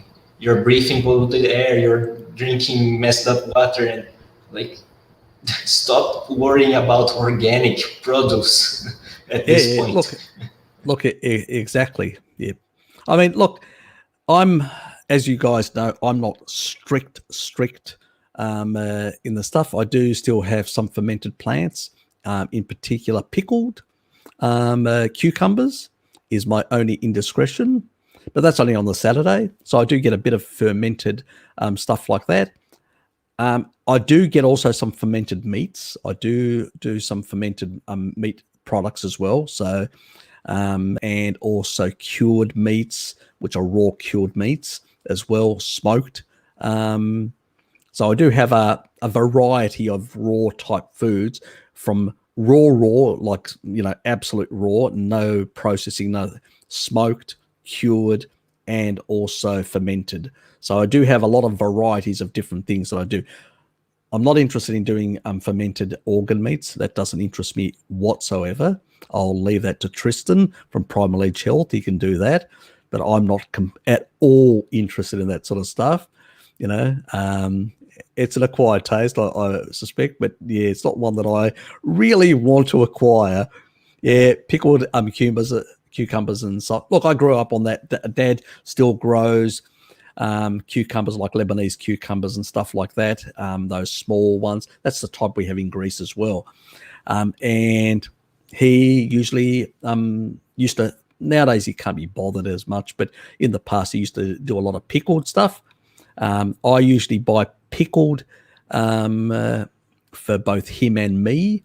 I just usually have them on the weekends. I don't have them through the week, so on the Saturday or sometimes Sunday I may have them with him, but I don't actually keep them at home. I usually buy them. I'll take them to my mate down on the Saturday when we're having something, or I'll take them to Dad when I go over and see him. But I just don't keep any of that sort of food in the house. But what I do is I buy it for others that I'm going to go and visit and actually have a meal with them. So I'll share a bit, and that's how I do it. It's not, it's not that I limit myself to the weekend when I do any of this sort of stuff. It's like the ice cream. It's only on the Saturday. I probably should kick that habit, but it's something that I'm. This year, I do want to put myself into ketosis again and sort of kick some of those habits completely for a while, because I know they're not good, and just sort of give my body a bit of a rest from all that sort of stuff, especially in winter, because summer's okay because you're actually out in the sun, you're depleting the deuterium coming from that. But in winter, there's no sun, there's no depletion. So, it's not a good thing. It's in that regard. Yeah. Yes, Harry, don't be judgmental about people that go to vacation on the beach and they drink some coconut water, They are having a lot of sun, so they are depleting the deuterium. So that's true. Okay. That is true as well. That is true as well. I've never been. I don't tell, as you know, I never tell people what they should eat or what they should do. I just give them the information, in that regard, But yes, pickles are very nice. Yes, yeah, restoring electron. Yeah, they are a pretty good source for that as well. Yeah, pickled juice and stuff like that. Yeah, I do drink the pickled juice now and then. Yep. So that sort of stuff. We don't have to be this sort of 100%, because none of our answers, unless you're talking about the Maasai and the Inuit, they are probably 100%, but out of necessity, because they live in barren environments that don't have anything for them that they can really consume in terms of plants. They live in semi-arid regions, the Maasai, so the type of plants that exist are really for their livestock. They're not human edible type plants. So, and then the Inuit, obviously, it's just snow. There is no other option and all that. And so, yes, those two populations are 100%. That's true. But that doesn't mean we have to be like the Inuit or the Maasai. Some people do want to do that. That's fine. I've got no problems with that. But if you basically have a bit of pickled cucumber, and cucumber is actually quite good because it is a low deuterium food. So one cucumber, and on top of that, when you actually ferment it, it actually becomes even a lower deuterium food. So it in terms of the water content, in terms of parts per million, it drops down to even below lard. So it's not bad. It's not going to cause you, it doesn't have any sugar or anything like that. At most, the only time I would say is not consume a lot, just a bit, as like a seasoning, like something to add, like one or two to your plate, fine. If you're going to have too much, some people, not everyone, some people can have issues with their gut by too much fiber. So that's the only issue. It's really the fiber issue or the fiber menace that could be an issue for some people, more or less depending in that regard. But it's, definitely not a something that's going to cause you any harm. Yeah, look, I actually have never tried it. I know there are some B vitamins in there as well, and maybe it's the B vitamins, but I've got no idea. I know B vitamins are very important because you deplete them. A lot of the hangovers come from not enough choline and not enough B vitamins. So, interesting. It's interesting. I've Have you noticed tried it? something. I first of all, I've never been hungover, Okay. and I don't intend to ever do so. And the second thing is, I've noticed that brines actually help All I with can say is, headaches. you're not living, young man. Oh, believe me, I'm living in the proper way. You are. But the brines, actually salt water itself, but brines from fermented vegetables, they actually help with headaches, including my dad. He has sometimes he has weird headaches. We're never sure the Actually, cause. no, actually, you got it. I think you got it. I think it's actually the salt. Because you're actually losing sodium and you're dehydrating, and it's probably the water hydration, low deuterium water, which means you don't have to, because if something's high, you have to pee it out. The body tries to get rid of it. So this will hydrate. So you're hydrating and you're getting the sodium that you actually have lost, which can actually, affect the headaches. That I think makes you got sense. it. Without realizing you got it. Yeah, it was weird. Why is this happening? Like it does help when I'm having, like, even if I, like, let's say I had been sleeping poorly for the last few days and you start getting that weird headache and something, I will actually drink some brine and it helps. It's weird. Yeah, it's probably the reason. Smells like chocolate. I'll take your chai, enjoy it. You and Tristan, pretty much, Look, I did actually ferment some. I've never tried it. I never put it in my mouth. I threw it away. I just took a bit of a sniff and I go, oh, no, thanks.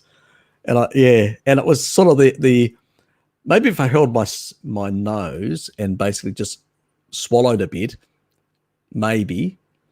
But I don't think I could. I was having a bit of an aversion trying to get it to my mouth. Let's put it that way. Like, people will say that epigenetics can be transferred from, like, parent to son, and that sometimes can influence your taste, your taste for food.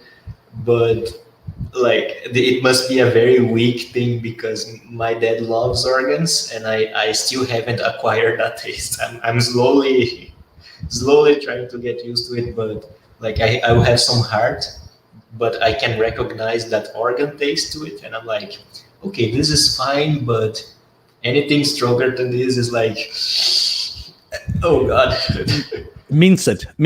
If you mince heart and put it and combine it with other meats, it's completely different. And put some herbs and spices in there, like rosemary. Great, Yes, rosemary does go well with it.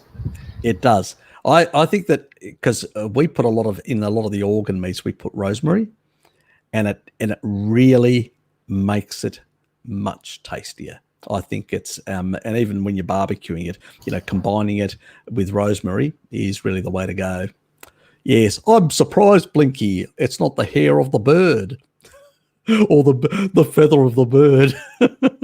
There is a bird brain today. It's not around. He's giving us a wide berth. Blinky scared him off. I fermented some liver. I couldn't get myself to eat it. It's still in a jar on a shelf. Yeah, I had that experience as well. I threw it out. I took a bit of a smell and I go, oh, nah, I'm not going to do this experiment. I'll leave it to Tristan. That was it for me. Exactly. That's exactly how I felt. It's like, if you are doing carnivore, people will think that's weird already, but okay, yes. But then if someone sees that you have like an organ fermenting on a jar, and it's like, well, That's about as weird as it gets. Yeah. Look, it's because traditionally populations did ferment different animal products. They and that was normal. We just don't do it nowadays, and it looks and it seems weird, that's true. But Chai Lee, he's got some in his fridge for 9 months. God, that would have a deep aromatic odor. Damn, that would be pretty good in that regard. Someone a while back, someone linked me a PDF that was the fermented meat study. There was a lot of Inuit reports and things like that. They were talking about how they eat rotten fish heads and they are a delicacy for them, as if it were cheese for us. That's right. But I actually had to stop midway reading the thing because I was like, oh my God, that's too much. But it's interesting. It's rather interesting because it does seem to enhance their caloric absorption to a certain degree as well. Yeah, it's also it's a sort of a natural probiotic as well. So, but for the life of me, I don't know the exact reasons why these populations did that. I think at the end of the day, we do have a low pH and we were scavenger carnivores. And I think in our genetics, there is we like that. It's probably one reason why we desire fermented dairy, which is basically yogurt and basically cheese. That's fermented dairy, So I'm not surprised that we like the taste of those things, that we have an interest, a wanting for those things. And it depends on the circumstances with people, whether they have a susceptibility or not. Some people can't handle fermented stuff because of histamines and all that, but they just need to sort that out. Actually degrading histamines, taurine even plays a role in that. It's in the upcoming video. So it's very interesting. But if you're not eating a species appropriate diet, not getting enough taurine, obviously, you're not going to get part of that element. Even DAO, you still need saturated fats and monounsaturated fats to produce that as well. People are not getting enough. It's all these things, and it's not one thing. It's a combination of things that all help contribute for your gut microbiome, your gut lining, and all these to work properly. There's fat soluble vitamins. It's a combination. So I always say that if you combine the sun with meat and with salt, you can't go wrong. So in that regard. Just ate some raw, fresh liver with my puppers. I hope those dogs enjoyed it.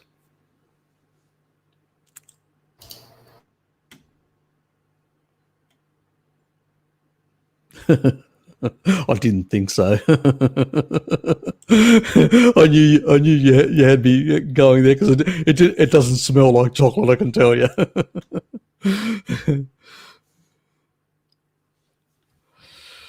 Yes. We were scavenging longer before we were hunters. That's true. That is true. We did. We still hunted small, like the chimps. We still hunted small apes and small piglets and a number of different, like the chimps. So we still had that capacity to hunt those. What we weren't able to hunt was big ruminant animals. So we were still able, but a lot of those animals, like other chimps and all that, they tend to have very low fat. They're very lean type meats. And via scavenging bigger ruminant animals that some other carnivore took down, like a lion or a tiger, we're able to get to visceral fat, we're able to get to fat and get to these more rich things. Because remember, the chimps actually consume, so genetically we're prone to basically be able to manage massive amounts of, as long as we're not engaging the Randall cycle, massive amounts of protein. I mean, the chimps actually, most chimps are around about the 50 kilo range. Not, much, there are a few that can get up to about 60 or 70 kilos, but the majority are around about the 50 kilo range. So we're talking about a small human here, and they can consume up to a ton of meat a year. Most humans don't do that. Okay? So we can handle a lot of protein. It's in the genetics of our, lineage. It's there. Common ancestor, it's there, Now, why do we need more fat? Obviously, because we've got fat stores and we've got a bigger brain, and we need fat because of our brain. Even the ketones, when they go through the blood-brain barrier, they get converted back into long-chain fats in the brain. Okay? So, that's a very important thing to do. We also get some of the actual long-chain fats that get through the blood-brain barrier. I mean, the argument is, it's probably like all other mammals, 20%. I don't think so. Remember that one that I did with Bart about, I think it's much higher. How much it is, I don't know, because we've never done the proper experiments to work out how much can get through in terms of long-chain fats, but it's still a question mark for us. But in terms of humans, for a long period of time in our existence, early hominins were involved in scavenging. And even when we ceased to be scavengers, let's say we brought down a mammoth, we would drag it back or sit there and consume it slowly. Well, what do you think it's doing? It's putrefying. But if you've got naturally a very low 1.5 pH, it's not an issue. It's only when we start eating carbohydrates and doing inappropriate things that our pH actually goes up. And as a consequence, our stomachs are not as acidic. And that's when we have problems with fermented foods. Only then. So that's why I usually say, if you've got a gut issue, you've got these sort of things, do not touch fermented foods. Try eating fresh foods and stick to fresh foods until you sort all that stuff out. Then you can actually enjoy the fermented foods like your ancestors did.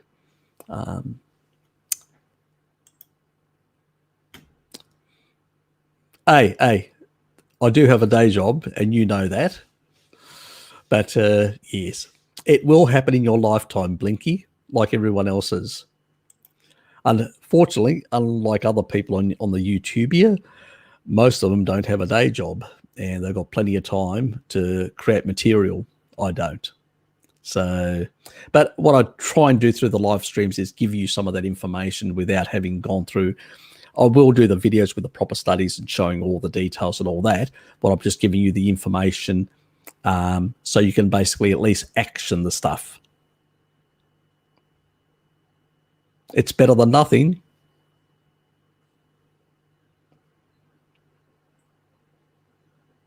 Yeah, that's right. Yeah, and the Inuit used to bury it under snow as well, a lot of the stuff. Yep. So, yeah, that's a method. I don't know what the difference is. It's probably, it'd be fascinating to know what the microbial composition would end up being on something that was under the ground or under snow. That would be really interesting. Have you ever heard anything about it, or? I'm not sure, and that's the thing. Actually, that fermented meat study I was reading, they mention often that because a lot of these techniques were lost to history, we're not even sure why certain things are done the way they are done.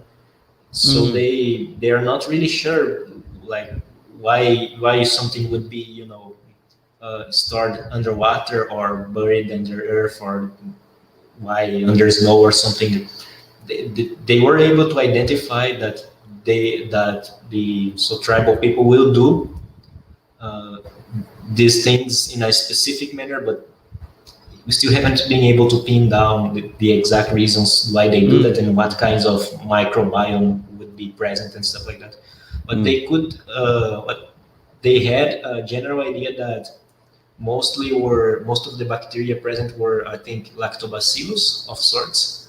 Yes. And what would happen is, it's something interesting that they would metabolize the nutrients in the meat, and they would actually create a low oxygen environment, and that would help prevent the oxidation of pulfas.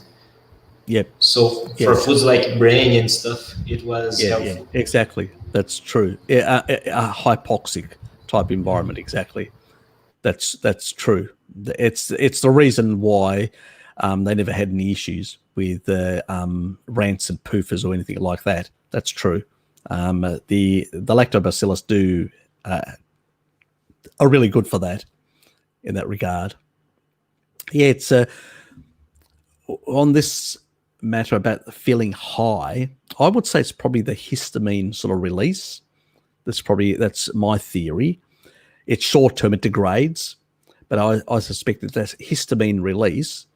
Remember, histamine actually has an important role in neurotransmitters, in the neurons. It actually, plays an important role. That's why if you were to have zero histamine, you'd be dead. So it's a bit like LDL, not LDL, sorry. It's a bit like sugar. It has to be at the certain level. Too much, problem. Too little can be a problem. Like when it comes to, and this is why people demonize histamine, but histamine is very important as well. And I suspect that histamine sort of spiking is probably the thing that is probably doing it in that regard. It's weird because there's someone I know from Bart's server as well. He was doing a high meat experiment.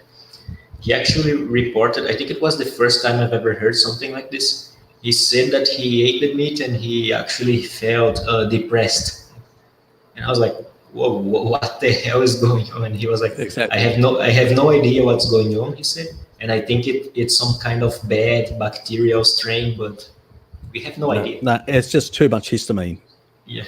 So I suspect he was one of those people that had a bit of histamine, probably not too much to cause him an issue, added then the actual fermented food, exaggerated the histamine level outside that sort of natural band where it's supposed to be, and got that effect, so interesting. So I suspect it's something like that. Now, the exact pathways we don't really understand. That's the problem. We know it actually has a direct effect on the nervous system, histamines, but exactly how and what, we know if it's out of bounds, it's going to have a more pronounced effect, and that's probably what he was feeling. I haven't heard of the sort of the depression thing that you mentioned, but it doesn't surprise me. I've heard of other sort of neurological type with too much histamine, but not the depression one. So I still have, there's still a number of studies that I haven't actually read yet that are in that folder that I'm still going through at the moment. And it's a matter of having the time, to remember me, I sort of research everything to the nth degree so I don't miss things, so I can give a more complete picture on something. Maybe it's my perfectionism. I want to make a video that I make it once and that's it. There you go to that. Unless there's absolutely new science that actually emerges, that is a definitive thing for that issue. And that's the way I tend to do things. I don't want to actually, I know a lot of other people tend to do a bit here, a bit there, and all over the place, and actually we'll talk about these things multiple times. I find that boring. There's plenty of other subject matters to talk about. I just want to talk about it once, then move on. You've got your video. There you go. Let me look at another issue. Because I just have multiple interests. I want to learn other things and understand other processes even in greater depth. So I'm not going to revisit something that I've actually covered to the nth degree, so to speak, and it's the way I do it. But that's me. It's just my the way my erratic mind works. So get used to it. Probably annoys some people, but I don't give a shit. I mean, that's part of the reason I became a loyal fan. I guess I have a similar thought process. Yeah, you know what I mean. Bart's very much the same. He's got this where he wants to really understand, go to the nth degree and all that, and he's got that sort of approach to thinking, and it makes it very hard when people just want the simple jizzy stuff. There's plenty of other people out there that will give you that, and they'll just repeat the same sort of stuff over and over again, and slightly different angle, but anyway. What I eat in a day, what this nutrient will do for you in multiple different ways, again and again, repeating similar stuff at a different time. I would find that quite tedious and boring, to be honest. But, each to their own, as I say. Yes, it is. Yes, it definitely is. Speaking of early, it's getting late for me. Yeah, exactly. I just noticed I'm slightly over the actual time, so I better pull the plug as well. Otherwise, I may get a disturbing message from StreamYard of basically going over because I've already gone over. Yes, it's coming. It's coming. And it's far more nuanced than before. Actually, the MNM and NR, actually, we've found new research. It's working on a completely different pathway than even they thought. So they're wrong even on that.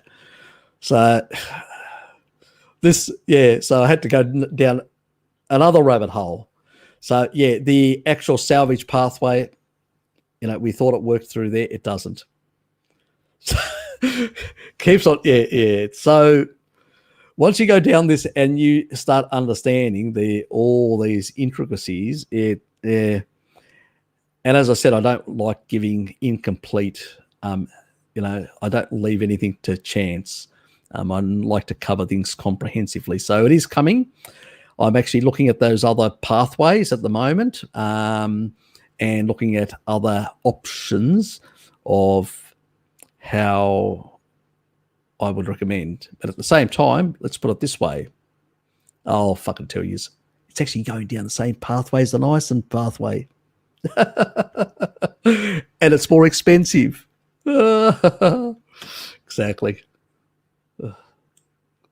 It is quite funny when you look at the actual research. Probably the only advantage is because it's going at a much lower level, it doesn't cause the flushing. And so there is some people that have actually said that they actually felt some flushing from NMN or NR years ago. I remember that. Now it makes sense because it's going down the same pathway, but it's just at a lower level. It's just a stage before NAD. And so you go, that's interesting. Maybe in some, it's still, it was quite interesting to realize that. Yeah, shit happens. And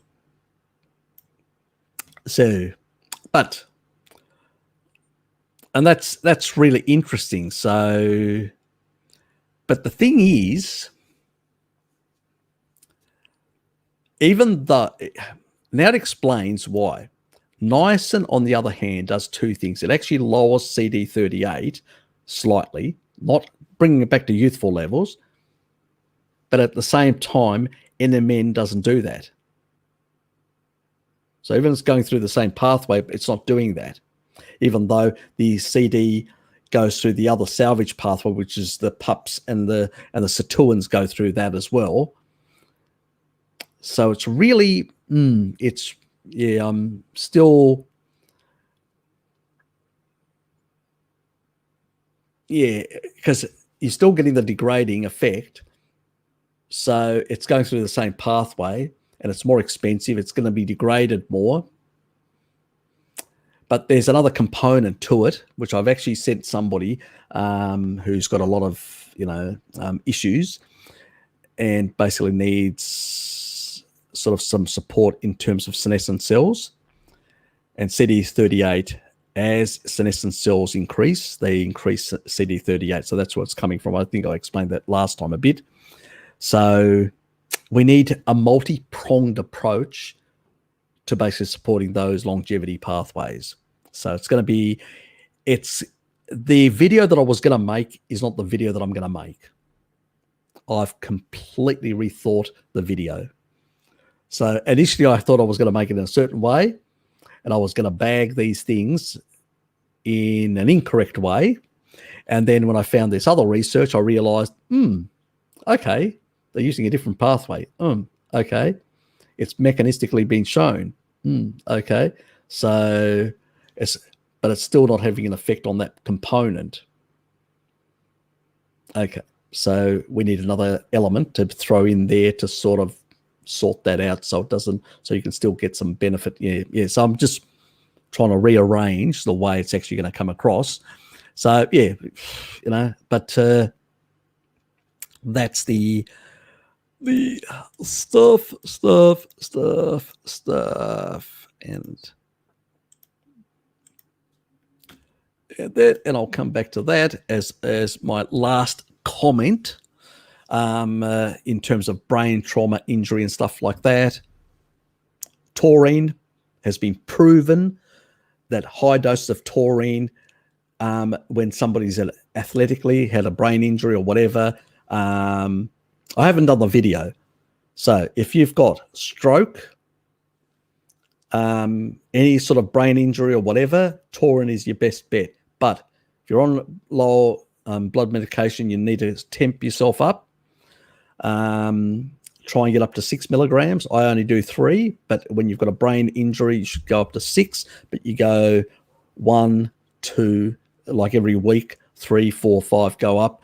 And if you're on blood meds, make sure you basically make adjustments to them.